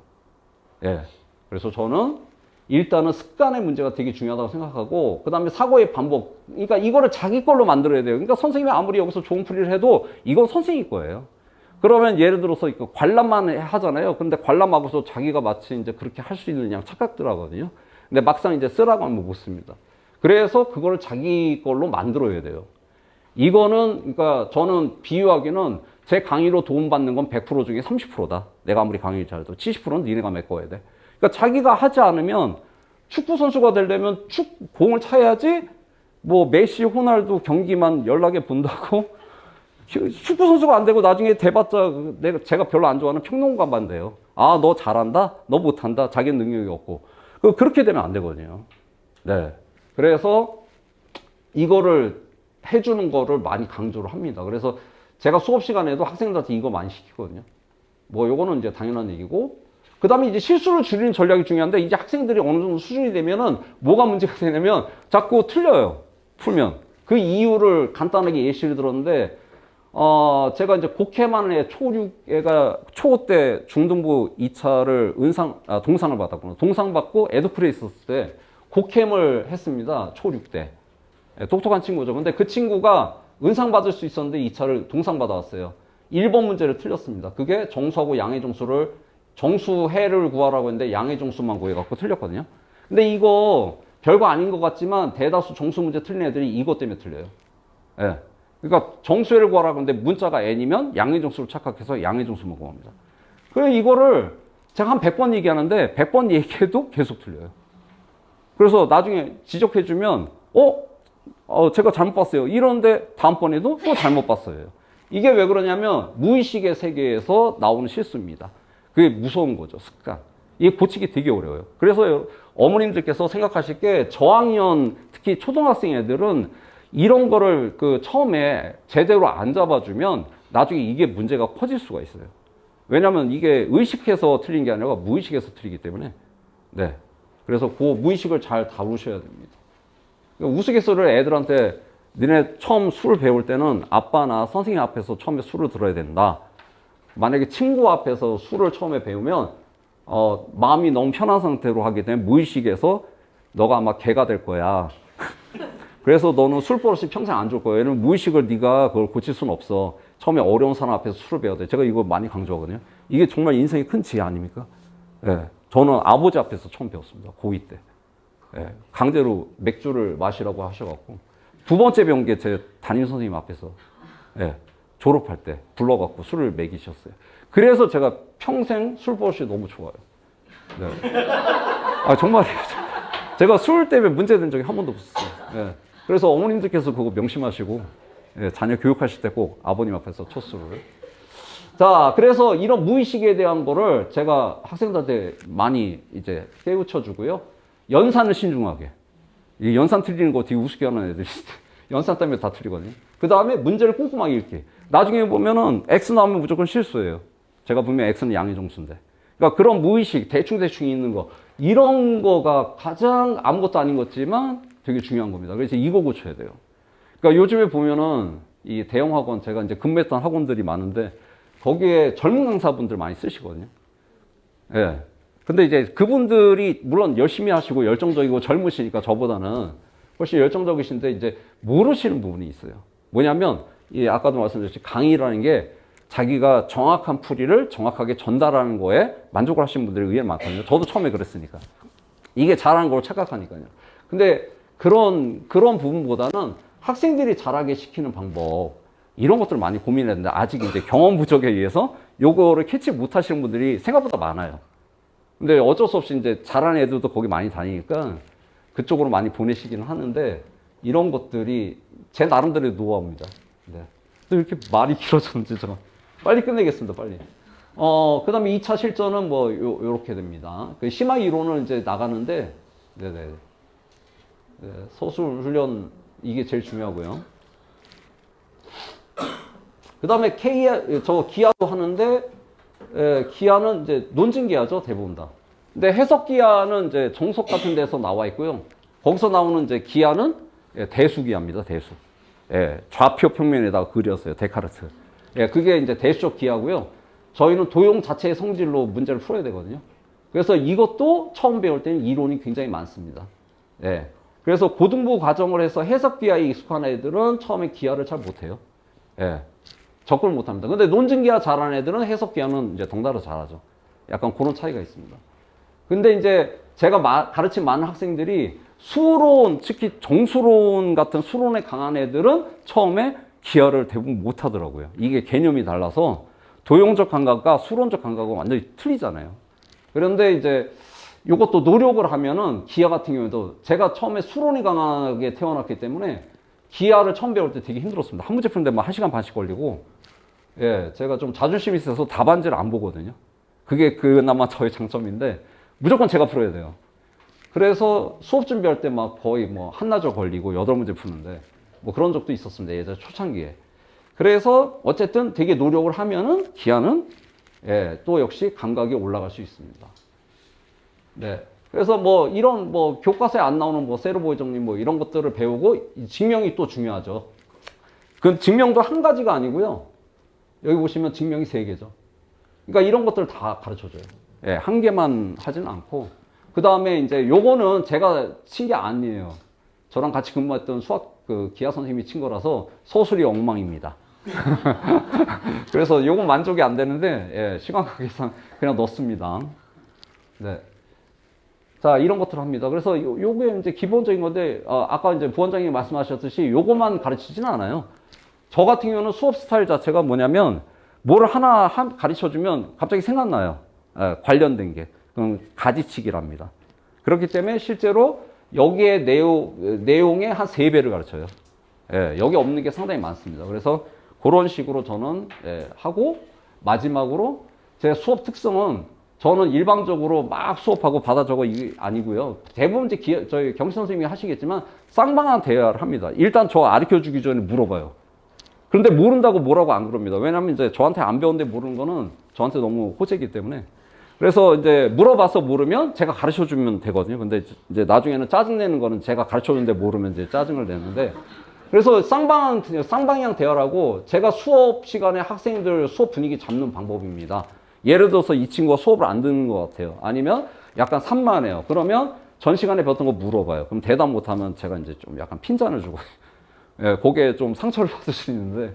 그래서 어쨌든 간에 저는 이제 제 수업 시간의 분위기는 굉장히 엄숙합니다. 예, 제가 의도했든 안 했든. 이제 학생들이 제 이제 스타일을 보고 눈치를 보더라고요. 그래서 그거는 이제 안심하셔도 되고, 그 다음에 저는 이제 이것도 학생들 잡는 방법인데 과제 점검을 지금 철저히 해요. 제가 무조건 복습시키거든요. 예, 그래서 복습 노트라든가 뭐 예스 문제 풀어라는 거 그런 거를 이제 한 다음에 미해결하면 당일 마무리로 사진 찍어서 제출해야 됩니다. 이거 안 지킬 것 같죠? 제가 요 뒤에다가 안 쓴 게 있는데 협박합니다. 다음날 엄마하고 통화한다. 네, 저는 무조건 그걸로 해결해요. 그럼 대부분 다 보냅니다. 새벽에 보내든 뭐든. 그래서 저는 과제를 거의 100% 해와요, 학생들이. 이거는 이제 부드럽게 얘기하거든요. 아, 오늘까지 해서 사진 찍어서 보내. 아니면 내일 엄마하고 통화할 거야. 그러면 이제 거의 다 해옵니다. 예, 부드럽게요. 그 다음에 이제 요거는 이제 당연한 얘기라서, 예, 모티베이션이 제일 중요하기 때문에. 네, 오랜 시간 동안, 예, 설명을 했습니다. 예, 근데, 아직까지 떨려서 제가. 어떻게 제가 좀 괜찮게 했나요? 예, 감사합니다. 예, 이제 저한테 많이 맡겨주시고 다음에 또 뵙겠습니다. 네, 뭔가 되게 짧지 않습니까? 느낌. 시간이 훅 갔는데 그래도 이제 네, 저희가 이번에 이제 K모 한번 제대로 해보려고 네, 이악물고 한번 네, 그런 분을 모셨습니다. 저도 이제 네, 옛날 기억들이 막 나거든요. 하여튼 똘똘한 친구들 수업하다 보면은 어떤 느낌이 있냐면 내가 가진 장점은 내가 답지를 가지고 있네 라는 것밖에 없는 경우들이 있어요. 사실 그렇게까지 만드는 게 저희들의 목표니까 그냥 제가 내 풀이 예쁘잖아 라는 게 보이는 게 아니라 아이들이 그걸 잘 풀 수 있게 만드는 게 목표니까 그렇게 진행을 할 거다라고 보시면 좋을 것 같습니다. 그러면 이제 우리 아이는 아직 저까지는 아닌데 그럼 이제 KMO를 가기 위한 프리-KMO 코스가 있겠죠. 거기에 대한 얘기를 빨리 하겠습니다. 프리-KMO 클래스는 크게 2가지입니다. 중등심화랑 고등선행을 얼마나 제대로 하느냐. 그래서 프리-KMO를 공부하겠다라는 것은 중등심화랑 고등선행을 확실히 하고 싶다고. 만약 우리 아이가 우리 KMO는 아니고 그래도 그냥 남들 다 하니까 한번 해보고 싶다라고 하더라도 프리-KMO만의 장점은 뭐냐면 중등심화랑 고등선행을 확실하게 끝낸다라는 거예요. 그래야지만 방금 얘기한 학습량 소화가 됩니다. KMO 너무 좋잖아. 일단 저 대머리랑 장발한테 보내볼까? 이런다고 되는 게 아니에요. 네, 그렇기 때문에 일단 프리-KMO부터 단계별로 밟으셔야 되고요. 일단 프리-KMO 중등심화 빨리 말씀을 드리면 중등심화의 중요성은 강조를 항상 드리는데 A급이고요. KGMO 문제입니다. 유사성이 바로 보여보지 않습니까? 그래서 사실 이거는 바로바로 직접적으로 연결이 되는 문제들입니다. 설명 그냥 느낌만 보시라고 빨리빨리 보내겠습니다. A급에 있는 문제입니다. 심지어는 이거는 KMO 경기과학부 2차에 있는 문제입니다. 유사성이 보이셔야 돼요. 그럼 결국 중등심화가 얼마나 중요하다라는 거 보이셔야 돼요. A급 1학년 문제거든요. 작년 KMO 1차 문제입니다. 유사성들을 보이셔야 돼요. 그냥 이거 보면 이거 해야지 이거 되겠구나라는 느낌을 받으셔야 돼요. 그래서 이런 계단들을 가지고 간다라고 보시면 좋을 것 같아요. 그래서 중등심화는 경시인문, 고등수학, 특목고 입시의 전체적으로 중요한 부분이기 때문에 차근차근 밟아 나가야 된다라고 보시면 좋을 것 같고, 고등수학으로 바로 넘어갈게요. 고등수학은요, 잘해야 됩니다. 결국 고등수학에서 제일 중요한 거는 실력정성 연습 문제 학생이 스스로 풀 수 있나? 2단계로 가야 되는데 그게 바로 되면 너무 좋죠. 근데 그게 안 됩니다. 기본정서, 실력정서 2단계로 가더라도 너무너무 힘들더라고요. 기본정서 공부를 해도 기본정서 연습 문제 해결이 안 되는 경우들이 너무 많습니다. 그래서 저희가 해결하고 있는 전략은 뭐냐면 단계별로 3단계로 갑니다. 3단계는 일단 첫 번째 단계에서 기초를 다져서 두 번째 단계에서는 그 다진 기초를 그대로 실력을 쌓게 만들고, 실력을 쌓은 다음에 그 실력을 가지고 우리가 최종적으로 심화 완성 단계에서 실력정서 연습 문제를 풀 수 있게 만드는 이런 과정을 만들어서 아이가 아주 즐거운 표정으로 계단을 올라갈 수 있게 이렇게 만드는 과정인데, 3단계 간단하게 말씀을 드리면 1단계에서는 일단 기본적으로 고등 개념을 알아야 되잖아요. 그래서 기본정석의 기본 예제랑 기본정석의 기본 문제 유제를 가지고 개념을 다지고, 그리고 개념원리 RPM 정도 수준의 문제를 가지고 유형을, 그러니까 개념을 확실히 다질 수 있는 걸로 개념을 먼저 박아줍니다. 일단 아까 이제 그 이준경 선생님 너무 좋은 말씀하신 게 수학은 암기 과목이거든요. 근데 그건 물론 영어 단어처럼 외우는 게 아닙니다. 얼마나 많은 스킬들을 알고 있어야 되는 기본 개념이 안 돼 있으면 아무것도 안 되거든요. 그 개념을 박아놓는 과정이라고 보시면 좋을 것 같고, 그 다음에 2단계에서는 심화 개념이랑 그 심화 문제들을 위해서 필수 예제랑 유제를 가지고 실력 정석의 필수 예제 유제를 하고, 기본 정석의 연습 문제를 가지고 다진다라고 보시면 좋을 것 같아요. 그리고 마지막 3단계에서 본격적으로 실력 연습 문제를 하고, 더 잘하는 친구들은 실력 예제 연습 문제뿐만 아니라 뭐 여기서 이제 고쟁이라든지 블랙라벨이라든지 이런 스텝 3 문제들까지 다루는 이 3단계로 구성을 해서 아이들의 실력을 업그레이드할 수 있게 이렇게 만드는 과정을 간다라고 보시면 좋을 것 같아요. 자, 그래서 프리케이머 반별 커리는 일단 전체적으로 로드맵이 지금 페이지에 있습니다. 간단하게 빨리 살펴보면, 일단 프리케이머 주중반은 2개의 반으로 구성이 되고요. 제일 처음엔 이게 3개로 구성이 돼요. 일단 선행 라인이 주 2회로 되고, 주 1회씩 심화랑 이제 기하가 들어간다라고 보시면 좋을 것 같거든요. 중등 심화, 기하, 그 다음에 이제 선행 과정 이렇게 보시면 좋을 것 같아요. 선행은 조금 부족한 친구들이 있어서 3-1 심화부터 이제 연착륙을 하려고 해요. 바로 이제 정석부터 들어가게 하는 게 아니라 3-1 심화를 먼저 시작을 한 다음에 공통수학 1으로 들어가서 공통수학 2를 3단계 구성으로 1년 동안 간다라고 보시면 좋을 것 같고요. 중등 심화 같은 경우도 제일 먼저 조합부터 합니다. 요즘 아이들이 조합을 너무 못해요. 놀랍게도. 물론 조합은 아까 말씀한 것처럼 천재 학문이긴 합니다. 실제로 영재교육원에서 아이들을 선발하는 가장 중요한 기준이 2가지가 있는데, 그게 조합이랑 기하예요. 그걸 가지고 거의 뽑는다라고 보시면 좋겠거든요. 근데 조합을 요즘 아이들이 너무 못하기 때문에 저희는 조합부터 시작을 하고 A급을 베이스로 하는 중등 심화를 가고, 그 다음에 중등 극심화까지 가는 그런 과정을 거칩니다. 그 다음에 기하 라인이 따로 있어요. 네, 저희 개념사서 SN간의 빛이자 진리이자 생명이자 네, 우리 위대한 지도자이신 죄송합니다. 이성미 원장님의 기하를 직강으로 저희가 집어넣었습니다. 이렇게 간다라고 보시면 좋겠고, 그렇게 1년 과정으로 프리케이모 과정이 돼서 이게 끝날 때쯤에 저희랑 계속 케이모 1차를 할 수도 있고, 아니면 대학원에서 그 케이모 입반 테스트를 볼 수 있게 만들어졌다라고 보시면 좋을 것 같아요. 그래서 프리케이모 주중반은 일단 A반, B반은 그냥 시간이 좀 다르고 선생님 구성이 약간 다를 뿐 그냥 같은 커리로 간다라고 보시면 좋을 것 같고요. 이렇게 해서 내년도 케이모 1차 입반을 위한, 그리고 이거 입반이 아니더라도 공수 1, 2를 완성하고 중등 심화를 완성한다라는 것에 의미를 가지고 보시면 좋겠지만, 다시 한번 말씀드리지만 저희 이제 이성미 원장님의 기하가 직강으로 들어간다라고 보시면 좋겠습니다.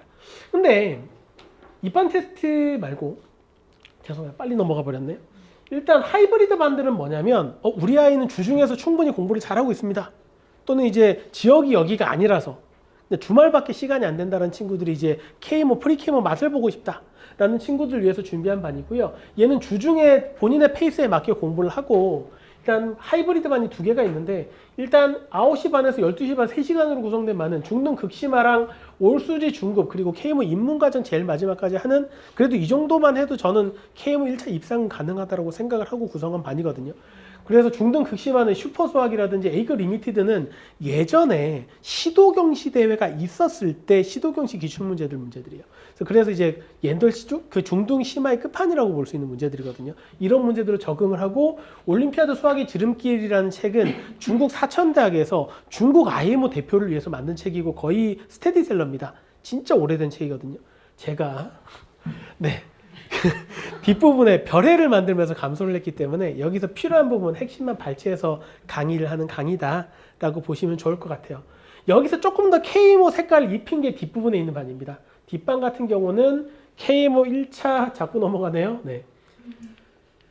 KMO 1차 하이브리드 반은 그냥 4시간 수업으로 진행이 되고 4시간으로 한 이유는 앞부분은 거의 비슷해요.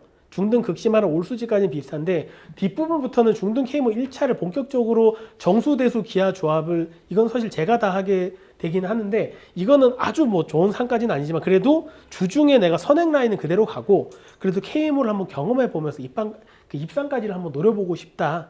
그래서 KMO를 본격적으로 개념은 한번 좀 공부를 하고 싶다라는 친구들을 위해서 만든 거고요. 중등 극심화를 촉진하고 KMO 1차 대비 정수대수 기하 조합 전체 개념은 한번 쭉 공부를 하면서 한번 그 입상을 해서 한번 해보고 싶다라는 친구들로 구성이 되어 있는 반이다라고 보시면 좋을 것 같습니다. 그 하이브리드라고 되어 있는 반은 주중에 본인의 이제 다른 페이스들을 유지하면서 주말 하루를 통해서 이제 KMO 하면 그리고 경시를 한번 준비해보는 반이다. 이렇게 보시면 좋을 것 같아요. 전체적으로 프리 KMO 반은 이 정도 구성이 되어 있다라는 거고 프리 KMO 반을 그러면 어떤 철학으로 또 저학년들이잖아요. 단순하게 중등심화랑 고등선행을 아무 생각 없이 공부할 수는 없지 않겠습니까? 그래서 이 아이들을 어떤 식으로 공부를 해야 되는지 거기에 대해서 이보희 선생님이 나오셔가지고 네 간단하게 설명을 좀 해드리도록 하겠습니다. 설명이 좀 길어졌네요. 어머니 안녕하세요. 이보희 선생님입니다. 반갑습니다. 우선은 일단 제가 이제 대치동에 온 지 벌써 6년 됐더라고요. 제가 사실은 이제 물론 더 경력이 많은 선생님들 26년에 비할 수는 없지만 제가 이제 11년 차예요. 그래서 제가 좀 강사를 일찍 시작했고 사실은 이제 대치동에 처음에 왔을 때 이제 약간 꿈과 희망을 갖고 왔었는데 제가 엄청난 선행을 잘 수업을 해서 수업을 잘하니까 이제 대치동에 이제 소개를 받고 온 상황이었는데 오자마자 과고 입시를 시키시더라고요. 그래서 제가 과학고가 전국에 몇 개 있는지 영재고랑 과학고 왜 서울과고는 왜 과학고가 영재고죠? 이런 상태로 왔는데 과고 입시를 첫 해에 시키시더라고요. 수업 잘하니까 그냥 해라 이렇게 하셔가지고 그렇게 하고 이제 과고 입시를 한 5년 정도 했었어요. 그러면 이제 결과적으로 과고 입시를 하려면 영재고 떨어진 친구들이 과고에 온다는 거예요. 그래서 갑자기 영재고 수업도 들어가게 됐던 상황이 되면서 이 영재고 수업을 하니까 선생님이 여자 선생님이라 되게 귀해요. 그래서 이제 초등 4학년, 5학년 친구들 KMO 수업 하시면 안 돼요. 해서 점점 뭔가 수업이 늘더라고요. 그래서 갑자기 이제 모든 걸 다 하게 되면서 이제 제가 제목을 이제 이렇게 정한 거였거든요. 거꾸로 제가 입시를 내려오고 있는 상황이어서 사실은 이제 제가 맡은 파트가 이제 고등선행, 이제 중등심화 이런 파트고 이제 제가 이제 KMO를 했던 거는 이제 보통 조합이랑 그 다음에 대수 쪽을 많이 했어요. 왜냐면 풀이 과정이 많고 좀 지저분해요. 그러니까 아이들을 좀 꼼꼼하게 봐주는 선생님이 있어야 아이들이 이제 왜 조합 같은 문제 풀면 애들이 성대경시나 이런 것들 경험을 많이 하다 보니까 다 써요. 근데 세다가 틀려요. 빠짐없이 못 셌기 때문에. 그럼 전 뭘 빠졌는지를 알려줘야 되거든요. 왜냐면 애들 다 오면 왜요? 왜 답이 10이에요? 저 8개인데요? 2개 찾아주세요. 이렇게 오거든요. 그럼 화를 내지 않고 설명을 해줘야 돼요. 그렇기 때문에 제가 조합을 맡은 것도 있었고 대수 같은 경우에는 아이들이 왼쪽 위에 쓰는 것부터 알려줘야 돼요. 아이들이 글씨를 쓰다 보면 애들이 이렇게 둘 돌잖아요, 어머니. 그래서 쌤 같은 책 보면 왼 위랑 아래가 꽉 차 있어요. 그럼 그걸 찾아줘야 되거든요. 왜 틀렸는지 모르기 때문에. 그러면 애들이 풀다 보면 아, 덧셈 틀렸네. 아, 너 두 자릿수 곱셈 틀렸네. 너 여기서 미지수 안 쓰고 너 찍었지? 하면 이제 애가 어떻게 찾았어요? 하면서 깔깔깔 이렇게 하는 수업들이 되다 보니까 이제 그런 것들을 많이 하던 수업들을 해서 이제 제가 이제 이번에 이제 고등 선행을 맡게 됐고요. 일단은 이제 아이들한테 이제 이런 KMO를 이제 왜 시키는 게 정말 좋은가요? 아이가 너무 스트레스 받아 해요. 성대경시 시켜보니까 애가 너무 스트레스 받아 재미없어 하는 것 같고 처음에는 어렸을 때는 되게 어려운 수학들 막 내가 해볼게 내가 풀어볼래 하다가 어느 순간 됐을 때부터 애가 스스로 안 풀기 시작하고 엄마 힌트 주면 안 돼?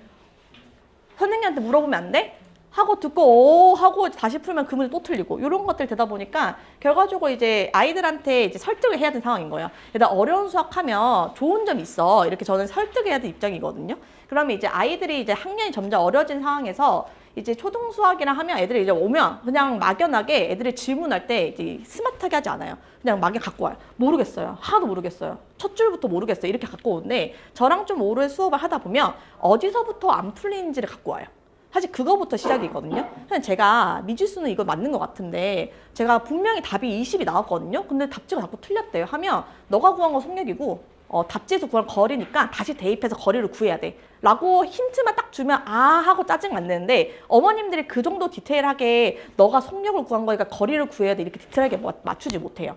단순하게 말하면 중1-1 선행하는 친구들 보면 아이들 최대 공약수는 잘 구하거든요. 그럼 답은 계속 틀려요. 왜냐면 그거를 통해서 그거는 구한 게 길이고 구하는 거는 나무의 개수야. 라고 하면 애들은 그냥 최대 공약수가 답인 거예요. 그러면 이제 아이들의 입장에서 어머님 책 보면 다 틀려 있고 저희가 봤을 때는 어머니 잘 풀었는데요. 최대 공약수 잘 구하네. 근데 답을 못 구하네요. 이렇게 하는 거를 봤을 때 이제 엄마랑 얘기하기 싫고 선생님한테 가서 질문하고 싶어지는 상황이 되면서 애들이 수업 때는 좀 즐겁게 수업을 하거든요. 그러니까 제가 생각할 때 어려운 수학이 쉬워지는 건 불가능하고 즐거워지는 건 사실 조금 강사가 어떻게 지도하느냐의 차이인 것 같아요. 그래서 일단 아이들한테 이제 개념은 아는데 적용이 안 되는 상황인지 쌤까지 다 풀었는데 A급 가면 와르르 멘션인 친구들 보면 사실 좀 안타까운 게 구성력이 좋은 친구들은 쌤 C까지 풀잖아요. 그럼 A급 B 단계 정답이 굉장히 좋아요. 실제로 그렇게 경험하고 있고 A 단계도 뒤에는 한 장 정도만 틀리지 앞장까지 쭉 가거든요. 그러니까 그거의 구성력의 차이는 유형을 쌤 풀 때 다 달달 외워서 이렇게 생긴 문제는 이렇게 푸는 거였어라고 이렇게 향만 아는 친구들 있고 아, 요런 유형을 통해서 이런 문제를 심화로 가야겠다 구성력이 좋은 친구들인데 그건 아이들 성향마다 좀 다른 것 같아요. 샌도 풀고 RPM도 풀고 일품도 풀고 고쟁이도 다 풀었는데 A급 가면 이렇게 와르르인 친구도 꽤 많거든요. 그러니까 그런 것들은 아이들이 어떤 문제에서 어떤 부분에서 안 되는지 사실 전문가가 좀 봐야 되는데 그건 사실 경험이 좀 많은 선생님들 보면 좀 진단이 되거든요. 그래서 첫 상담을 하면 어머님들이 아 맞아요 우리 애가 그래요. 우리 애 샘플 땐 다 맞았거든요. 근데 A급 가면 B 단계부터 많이 틀려요. 이런 것들이 꽤 많거든요. 그런 것들은 센을 풀 때 아마 위에 써 있는 개념 보고 그냥 유형에만 약간 그냥 거기에만 몰입해서 그냥 위에 제목이 최대 공약수니까 최대 공약수인가 보다 하고 풀었을 확률이 높아요. 그런데 A급은 아무 설명이 없잖아요, 어머니. 그러니까 어려운 거예요. 그래서 그런 것들을 좀 이렇게 K모나 이런 중등심화 수업들을 하다 보면 저희는 자체 교재를 쓰잖아요, 어머니. 저희는 자체 워크북을 쓰거든요. 그 위에를 다 지워버려요. 어떤 유형인지 알 수 있게 제목만 써 있어요. 이 단어는 최대 공약수, 최소 공배수다. 그래서 저희는 자체 교재 워크북을 쓰는 거거든요. 그래서 그런 것들을 이제 아이들이 어렵게 하는 걸 이제 즐겁게 하는 거 바꿔주고 있고, 그래서 저는 이제 애들한테 막연하게 위로하는 스타일이 아니에요. 할 수 있어. 너 똑똑해. 이렇게 칭찬하진 않고요. 애들한테 힌트를 조금 단계별로 좀 주는 편이에요. 저는 시간 타이머를 좀 재는 편인데 원장님 쓰시는 똑같은 거 쓰거든요. 타이머를 재면 2분 지나면 힌트를 한 개 줘요. 이거는 이렇게 생각해야 되지 않겠어? 그럼 애들 거기까지는 했어요 이미 하면 거기까지 했어. 그럼 요 힌트 줄까? 이렇게 해요. 그러면 애들이 알겠어요. 1분만 더 주세요. 해요. 그러면 이제 그때부터 수업 시간이 애들이 적극적으로 달려들거든요. 그러면 이제 눈치 보다가 안 풀고 있던 애도 애들이 막 거기까지 했대요. 그럼 거기까지가 어디지? 하면서 이렇게 풀기 시작하는 상황이 되면서 수업 참여도가 좀 좋아지는 게 있더라고요. 그럼 결과적으로 어떤 힌트를 어떤 적재적소에 줄 건지도 수업 준비를 해야 된다고 저는 생각을 하거든요. 그래서 제가 수업 준비를 2시간 수업이면 4시간 정도 준비를 하는 편이에요. 수업 준비를 엄청나게 많이 해서 이거 틀리겠지? 하고 이제 다 생각을 하고 들어가는 편이라 사실은 아이들한테도 보조선도 한 번에 다 주지 않고 이렇게 힌트만 싹 줘요. 여기서 이렇게 왜냐하면 가게 이등분수 나왔으니까 내심 아니면 뭐 몇 개 있지 않을까? 우선 정리 몇 개 있지 않을까? 그럼 애들이 원이 없는데 우선 정리요? 말하면서 이런 얘기를 해요. 뭐 아니면 공원점일 것 같지 않아? 이런 생각을 하면 무점이 공원점인지는 주지 않아요. 그냥 공원점일 것 같지 않아? 라고 공원점 조건이 뭐였지? 이 정도 하면 애들이 알아서 원을 열심히 그리거든요. 결과적으로 이제 구체적으로 어떤 해결을 할 건지 도구를 주는 거예요. 하고 너가 이제 해결해봐. 이런 상황들을 주거든요. 그래서 사실 저학년 친구들하고는 소통이 좀 중요한 것 같아요. 애들이 워낙 어리고 아무래도 이제 제가 봤을 때 3학년 정도 애들이 K모에 도전하는 꽤 많거든요, 이 동네에서는. 보통 다른 지역 가면 한 5, 6학년, 중1 정도까지가 K모를 시도하지 3, 4학년이 되게 많이 몰입하진 않는데 아이들 자체가 이제 선행이 워낙 빨라지다 보니까 보통 초4 때쯤 되면 공수원을 들어갈까 K모를 할까 고민하는 딱 시점이 오는 것 같아요, 어머님들이. 그때 이제 K모 공부가 왜 필요할까요? 어머니 이렇게 물어보면 사실은 이제 저는 이제 과고 입시를 하면 면접을 굉장히 많이 봐요. 출석 면담을 제가 제일 많이 봤을 때가 70명 정도 면접을 보거든요. 그럼 70명 정도 면접을 보다 보면 딱 1000마디 질문을 하면 아이 수준이 좀 나와요. 그거는 사실 과학고 면접이나 영재고 면접할 때도 사실 3차가 구술 면접이고 영재고는 과고는 2차가 면접이거든요. 사실 티가 좀 많이 나요. 저는 사실 어느 정도냐면 너 영재고 떨어졌지? 까지 맞췄고요. 영재고 2차, 3차도 구분할 수 있어요. 조금만 질문해보면. 그래서 이거를 이제 한 5년 정도 아이들 거쳐보면 이런 거 있잖아요. 원의 정의가 뭐야를 단순하게 물어보거든요. 그러면 진짜 애들 다 동그라미라고 해요. 그러면 이제 조금 공부한 선행한 친구들은 한 점에서 떨어진 거리가 같은 점들의 모임이요? 이 정도까지 하거든요. 근데 그 친구가 다 떨어지거든요. 왜냐면 결과적으로 원이라는 구를 구분하는 거는 평면과 공간 사이를 구분을 해야 되는데 그 디테일이 안 돼요. 그럼 결과적으로 그거는 서술을 많이 하고 강사와 많이 교류를 하면서 아이들이 얼마나 꼼꼼하게 개념 정리를 했냐의 차이, 정의와 성질을 얼마나 잘 구분했냐의 차이인데 그 디테일의 차이가 사실은 그런 입시나 그런 경시 수업을 많이 해보지 않은 강사들은 디테일 차이 구분을 못하고 진짜 말 그대로 문제집을 읽어주는 상황이 되는 거죠. 그러니까 거기서부터 저희 아이들이 저학년부터 왜 이제 조금 어려운 공부나 심화 수업들을 경험해보는 게 중요하냐라고 말하면 사실은 거기서 이게 중3이 됐을 때 결과도 입시를 정말 해야 될 때 그 쌓여왔던 게 달라요. 그래서 애들이 이제 뭐 수업하다가 이제 창의사고 이런 문제들 풀면 제가 이제 뭐 C땡 S 학원 이런 데 보면 약간 사고력 수업 이런 거 많이 하잖아요. 필땡도 그렇고 그런 거 하면 애들 대답을 할 때 그런 걸 했던 게 어머니 티가 납니다. 그게 다 날아가는 공부가 아니에요. 네, 그러니까 예를 들어서 1부터 100까지 합을 구할 때 뭐 1부터 1 홀수의 합을 구하라는 질문들을 한성하고서 했었거든요. 그러면 그 바둑돌로 세는 방법이 있어요. 이게 정사각형 만들어. 그 초등학교 3학년 때 그 필땡에서 배웠다 하더라고요. 그런 것들을 실제 환성하고 1차 때 물어봐요. 그러면 그때 그런 걸 한 번도 들어본 적 없는 친구들이랑 그냥 시그마 쓰면 안 돼요? 선행만 했던 친구 시그마 쓰거든요. 했던 친구랑 사고력적으로 기하적으로 설명한 친구의 사고력의 차이가 꽤 큰데 그거는 질문을 해보는 강사는 알거든요. 아, 이런 것들을 수업 때 좀 알려줘야겠구나. K모 문제도 그런 것도 나오면 이론할 때 이런 거 설명해줘야겠다. 무조건 시그마 공식 외워? 이런 것보다는 이런 걸 기하적으로 증명할 수 있어. 별거 아닌데 바둑돌로 할 수 있다? 뭐 이런 것들, 오각수, 뭐 삼각수, 사각수 이런 것들 설명할 수 있는 건 사실 강사가 얼마나 이 수업에 그런 것들 흥미유발을 하는가. 차이여서 K모 공부라고 해서 막 되게 막 이론적인 거를 막 무조건 쓰고 막 이렇게 한다고 생각하시진 않아도 될 것 같아요. 네, 그래서 일단은 직관적 풀이는 사실 제가 경시에서 가장 중요하게 생각한 거 아까 사실 팀장님 똑같이 얘기하셔가지고 전 잘 찍는 아이를 얼마나 그거를 본인 생각을 잘 전달하는 게 바꿔주는 거는 강사 역할이지 직관적으로 너 찍지 마 예쁘게 써 이런 것들은 사실 부수적인 문제거든요. 그래서 직관적으로 하면 좋을 것 같고 그 다음에 이제 저는 이제 뭐 대수 정수 뭐 기하 그다음 조합 이런 것들 봤을 때 결과적으로 기하는 영재고랑 과학고 입시에 직결돼요. 기하 실력이 결과적으로 K모에서 기하를 잘하는 친구는 영재고 과거할 때 굉장히 유리해요. 과학고는 100% 지금까지 개교 이래 기하가 안 나온 적이 없어요. 그러니까 기하를 잘한다는 건 그 과학고에서 50점 먹고 시작하는 수준이기 때문에 굉장히 중요하거든요. 근데 이제 대수랑 정수랑 조합은 사실은 고등 선행과 직결되는 부분이에요. 사실 이 동네에서 좀 시험이 어려운 학교들 예를 들어서 뭐 세화고 시험 진짜 어렵거든요. 그러니까 그런 학교들 보면 사실은 그런 학교들은 이제 스튜어트 정리나 기하적 이론이나 이런 것도 알고 있으면 쇼컷을 풀 수 있어요. 그래서 대수나 정수나 혹시 조합은 의대나 일반고에서 탑 클래스에 가서 어떤 학교에 진학을 서울대나 이런 걸 진학 원한다고 하면 사실은 K모 공부를 한 것들은 사실 고등선행의 심화 과정과 이어진다.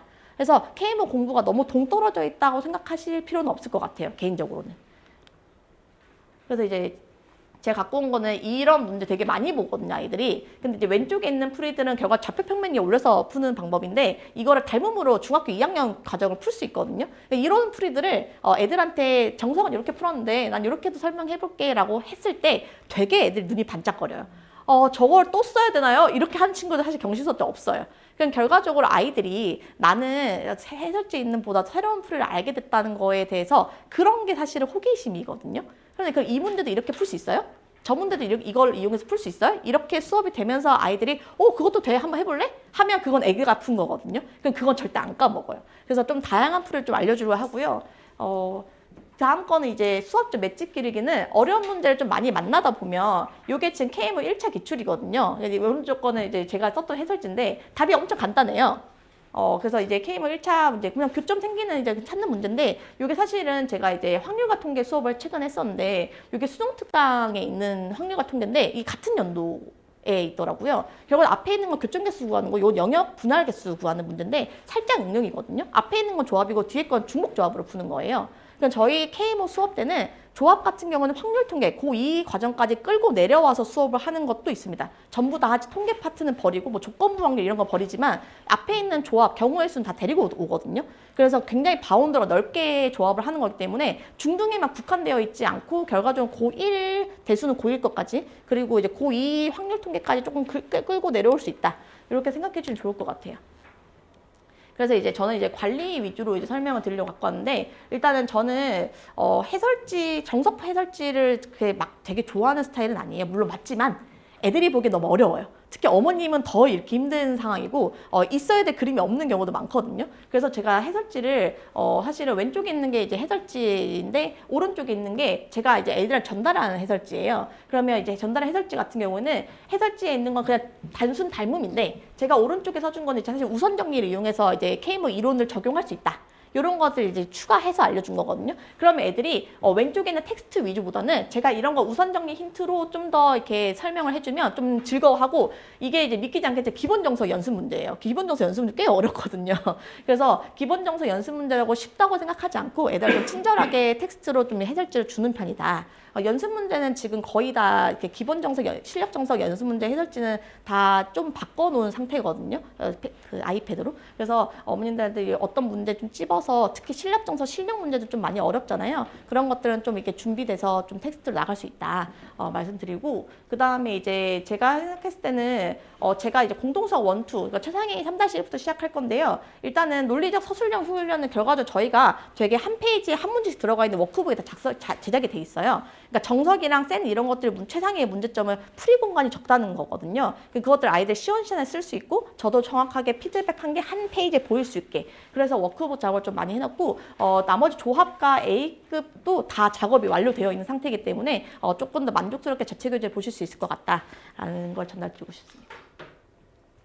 그래서 이제 저는 이제 고등 수학을 이제 설명할 거라서, 일단은 아이들이 좀 어리다 보니까 글씨가 좀 느려요.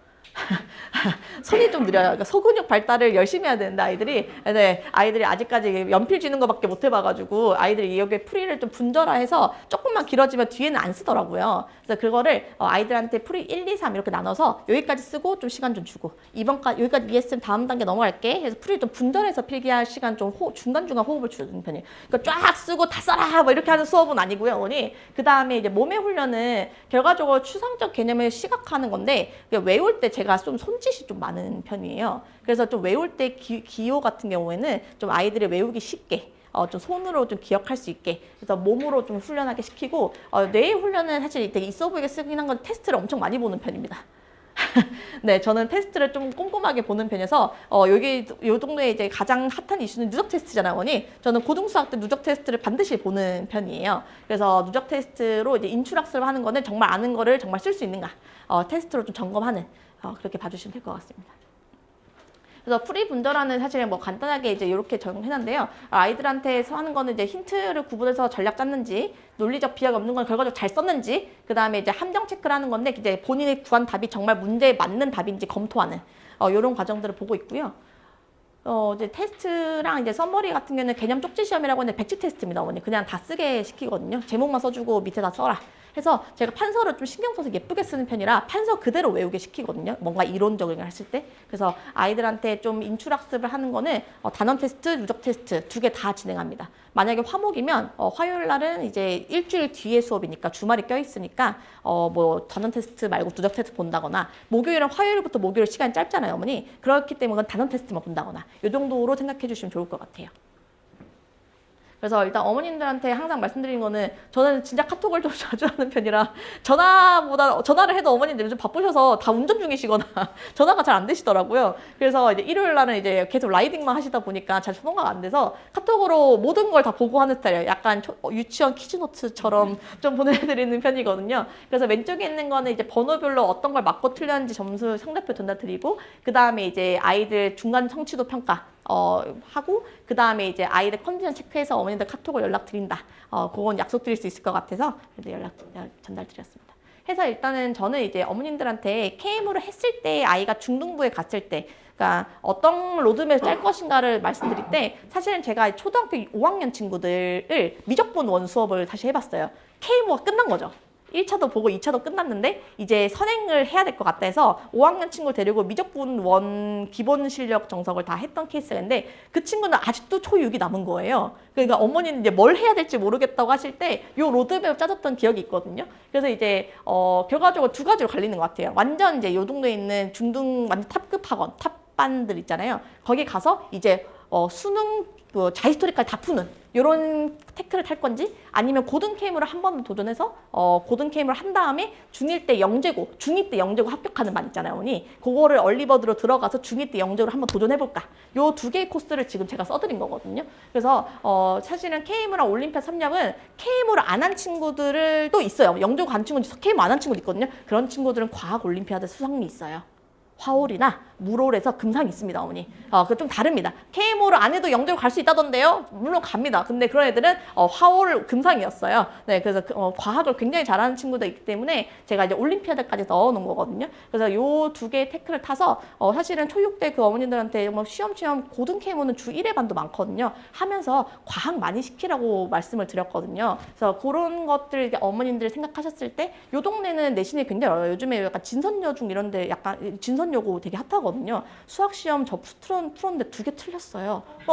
그래서 시간에 풀 수가 없더라고요. 50분 봤는데 다행히 1등급은 떴는데 쉽지 않더라고요, 어머니.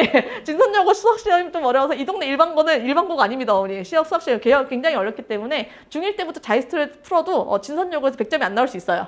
그래서 그거는 이제 조금 말씀드리고 싶고, 단대부고 시험이 2학기 때 이제 진짜 많이 어렵거든요. 문장이 이만큼 나오거든요, 수학 시험이. 그래서 어머님들 좀 알아주셔야 되는 거는 고등 내신 킬러 문항 해결할 때 결과적으로 긴 지문을, 긴 풀이를 풀어보는 건 K모를 통해서 좀 더 한번 훈련을 해놓고 중등부 학원에서 조금 더 선행을 하는 것도 나쁘지 않다, 이렇게 추천드리고 있습니다. 제가 준비한 거는 여기까지고요, 어머니. 기지간 고생하셨습니다.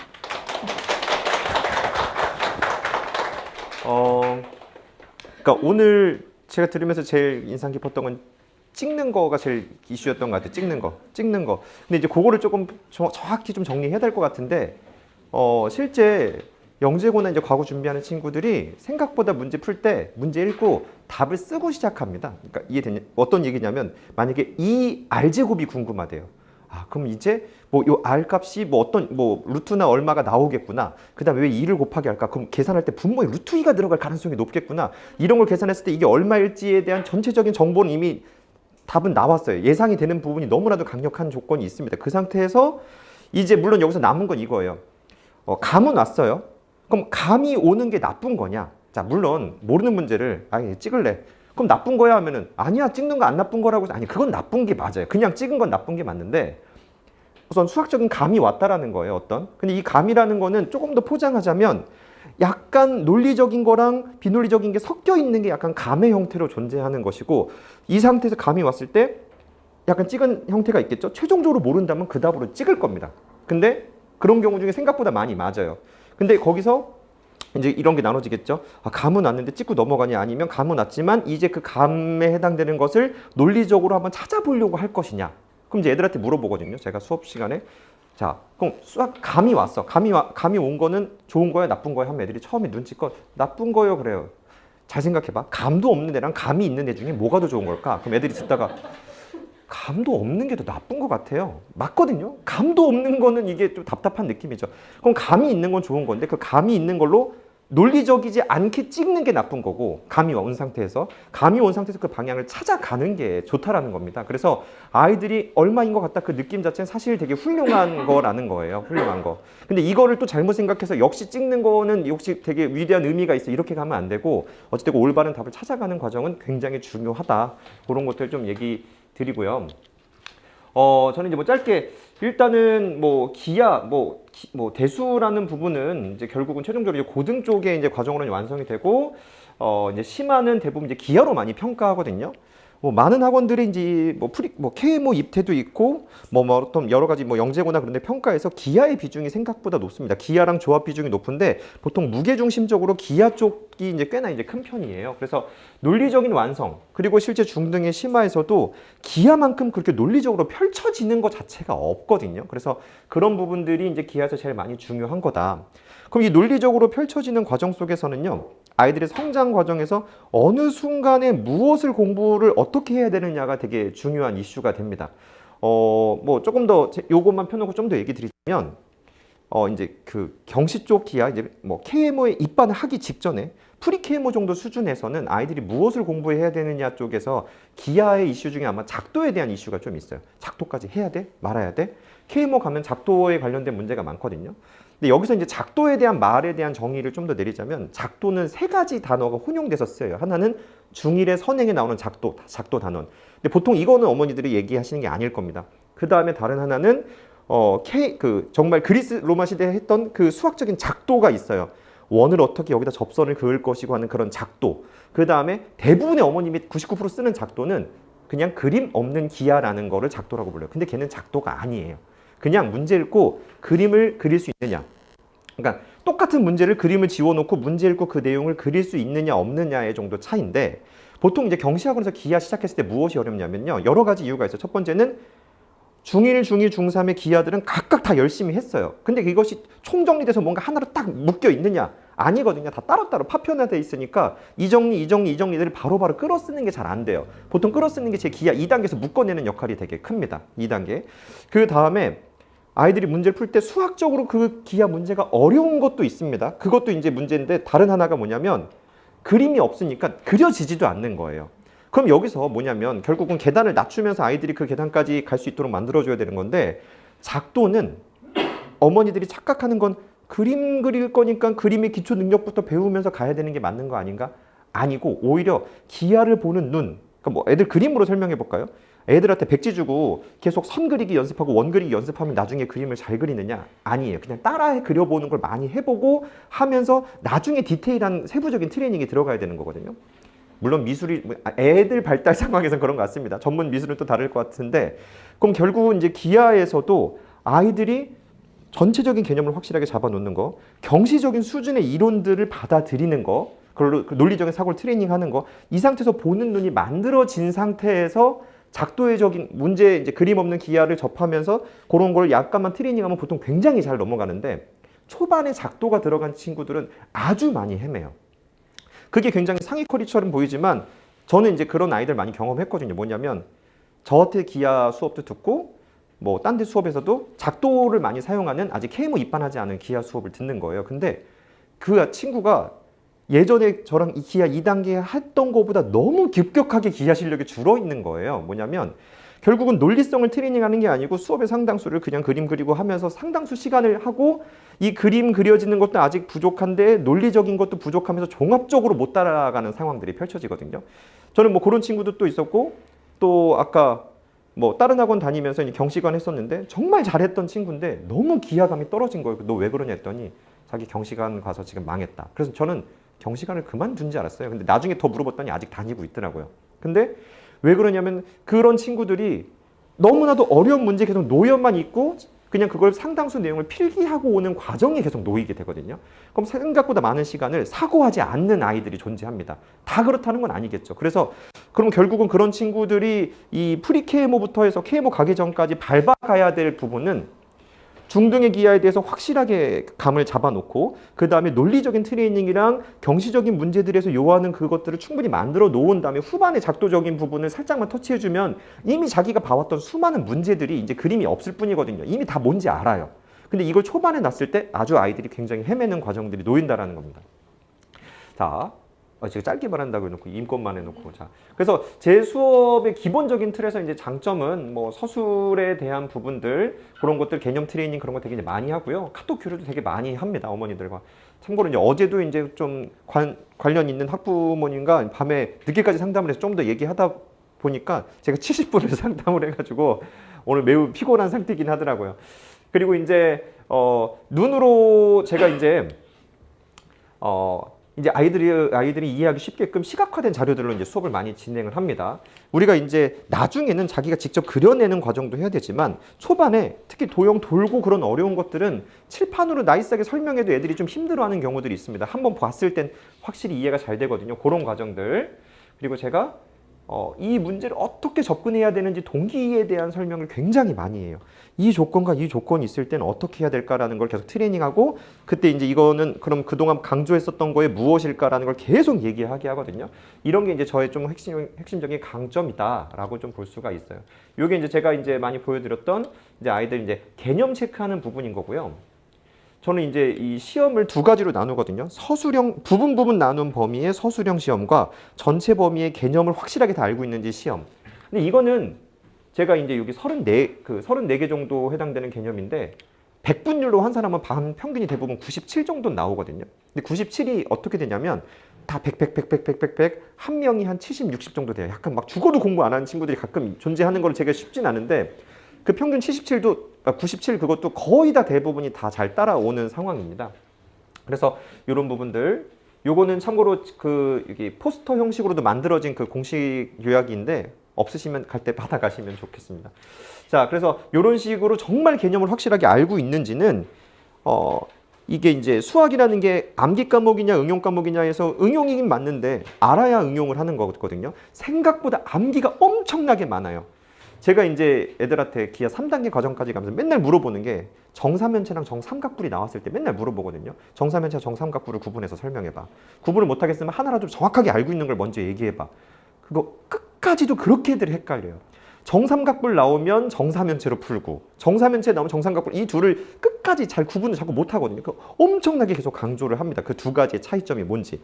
그 간단한 단어 하나로 완전히 다른 도형이 돼버린단 말이에요. 그래서 그걸 계속 이제 알려주는데 이 수학이라는 게 생각보다 암기의 양이 굉장하고 그 암기한 것을 원리와 함께 확실하게 개념의 뼈대를 만들어 놓고 그것을 이제 논리적으로 응용해내고 생각을 이끌어내는 과정을 해야 되는데 어찌됐건 그런 부분에서 제가 제일 좀 강점이라고 생각이 됩니다. 이건 이제 서술형 시험 보는 거. 이거 정말 유명한 문제예요. 이거 어디서도 아마 이거 아이들이 정답률 보면 99% 거의 100%예요. 40도를 안 쓰는 애가 없어요. 근데 논리적으로 맞은 애는 10%도 잘 안 됩니다. 왜냐면 이게 없고 그냥 20도 갖고 2배 갖고 그냥 그게 거든요. 다른 논리가 없어요. 근데 이게 이 연장선을 긋지 않으면 논리적으로 풀 수 없는 문제입니다. 그래서 이런 것들을 왜 이렇게 그어야 되는지 또 보고 제가 계속해서 이런 걸 체크할 때 서술형이랑 논리적으로 풀었는지를 계속 체크해서 올바르게 실력이 쌓이도록 좀 합니다. 자, 그 다음에 이런 것도 이건 이제 서술한 건데 굉장히 좀 길죠. 근데 이런 것도 이제 이거는 기하 2단계 정도 수준에서의 문풀 내용인 건데 이제 후반이에요. 중3 이제 후반 쪽에 좀 긴 문제였었습니다. 이런 식으로도 과정을 자세히 좀 이제 애들 트레이닝 하고요. 이거 학생이 다 제 필기를 적은 게 아니고 과제 사진 찍어서 저한테 집에서 보낸 거거든요. 그러니까 이 정도를 아이들이 논리적으로 풀어내는 부분인 거죠. 그리고 이제 저는 그렇게 생각해요. 제 주말에도 이제 수업을 많이 하고 있기 때문에 어머니들이 느끼시기에 프리케이모 정도 커리는 요게 맞아요. 사실 현실적으로 다른 데서 어디선가 선행하면서 제 기하 수업만 들어도 상당수 프리케이모적인 대비가 되는 건 사실 맞거든요. KMO까지는 아니고 프리케이모 정도까지 대비고 3단계 정도까지 만약에 들으면 KMO 1차 정도 기준으로 기하는 꽤나 많이 풀 수 있을 겁니다. 요즘 예전보다 좀 쉬워졌기 때문에. 그래서 실제 아이들이 저랑 3단계 정도까지만 듣고 KMO 봤는데 뭐 동상 나왔어요, 장려상 나왔어요 이런 결과들도 이제 공유를 해주시거든요. 예전보다는 1차 정도는 좀 쉬워졌는데 2차는 확실하게 또 이제 어떤 논리적인 부분이 많이 더 서술이 돼야 돼서 공부가 많이 필요해요. 저는 여기 차이점은 뭐냐면 저는 이제 막 주말과 평일에서 주말은 사실 제가 좀 덜 가르칩니다. 이것도 좀 웃긴 얘기잖아요. 그 주말이 피해 보는 것 같고.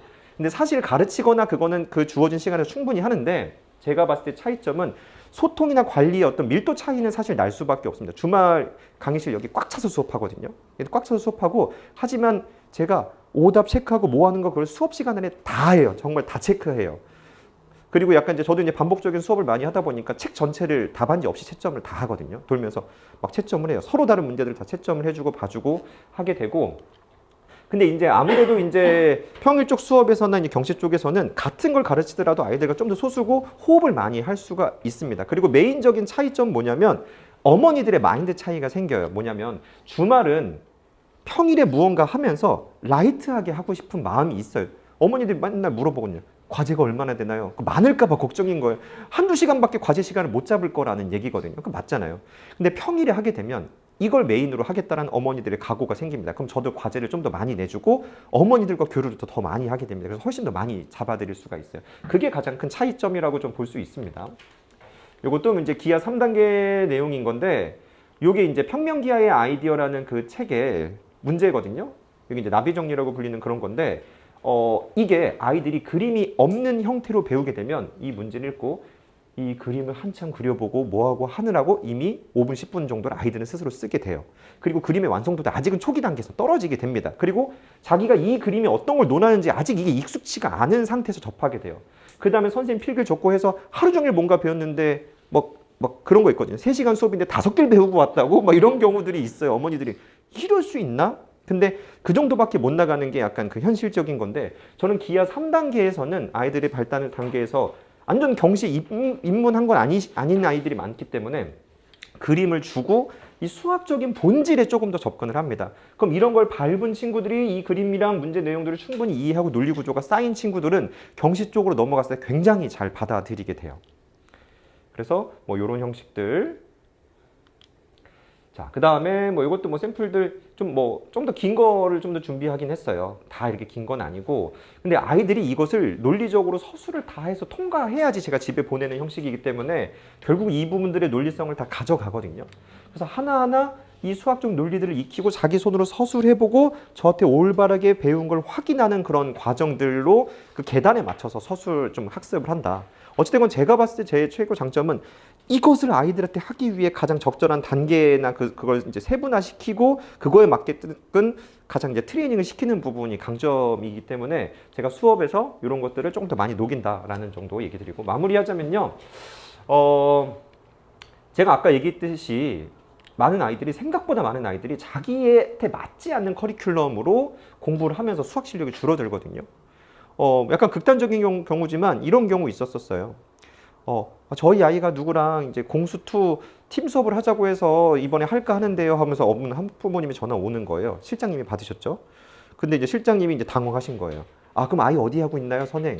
지금 중2과 하고 있다는 거예요. 그래서 근데 다음 달에 공수2 하는 걸 다른 학부모가 하자고 했대. 들러리잖아요. 가서 뭐 할 거예요? 아마 이런 설득을 할 수 있을 거예요. 뭐냐면 어차피 한 7번 더 해야 된대. 그러니까 그냥 한번 들어. 근데 그게 어머니 이해되지 않는 수업에 한 달이나 2달 동안 앉아 있는 것 자체가 아이한테 얼마나 그러니까 이렇게 그 중에 몇 개는 남겠지가 아니고 수학적인 그냥 자존감이나 모든 그런 것들이 다 떨어지거든요. 한 계단씩 올라가면 다 갈 수 있는 길을 이 순서가 맞지 않아서 아이들이 되게 망쳐집니다. 그래서 그런 것을 확실하게 잡아줘야 되고 저희는 하나하나 그 과정을 좀 세분화해서 확실하게 단계를 많이 만들었다는 거고 기하로 확실하게 만들어야 되기 때문에 기하 부분은 확실하게 좀 만들어 드릴 테니까 다른 과정도 그렇겠지만 이런 부분들을 믿고 맡겨주셨으면 좋겠다라는 거. 그리고 이제 결론적으로는 어떤 과정을 선택하더라도 이제 뭐 프리케이모 위주로 얘기하자면 경시 안 하실 수도 있잖아요. 프리케이모 정도 하다가. 근데 이제 케이모라는 목표를 가졌을 때 아이들이 조금 더 학습적인 동기부여가 되는 건 현실이 맞거든요. 그냥 선행하는 거랑 너 나중에 몇 년 뒤에는 무언가 평가를 본 데가 아니라 이 목표를 가지고 했을 때 아이들이 훨씬 동기가 되는 건 맞습니다. 그래서 그런 목표를 가지고 해본다라는 측면으로 가는데 프리케이모라는 건 공통컬이에요. 어차피 공통컬이거든요. 어느 방향으로 다 똑같이 가는 거고 저는 케이모 1차의 라이트한 어떤 학습 정도까지도 공통컬이라고 사실은 볼 수 있다고 봅니다. 왜냐하면 수많은 그런 어려운 문제들이 있는 학교 시험들도 경시를 공부한 친구들한테 훨씬 유리한 조건으로 나오는 게 현실적으로 맞기 때문이에요. 그래서 저는 결국은 이런 과정 속에서 공통적으로 할 수 있는 가장 안전한 학습을 하고 그 다음에 자신의 길들을 선택할 수 있지 않나. 그래서 아이들한테 꼭 필요한 과정이다. 뭐 이 정도 얘기를 하고 일단 저는 마무리하고 혹시 다른 선생님들까지 궁금한 거나 질문 같은 거 받으면서 마무리.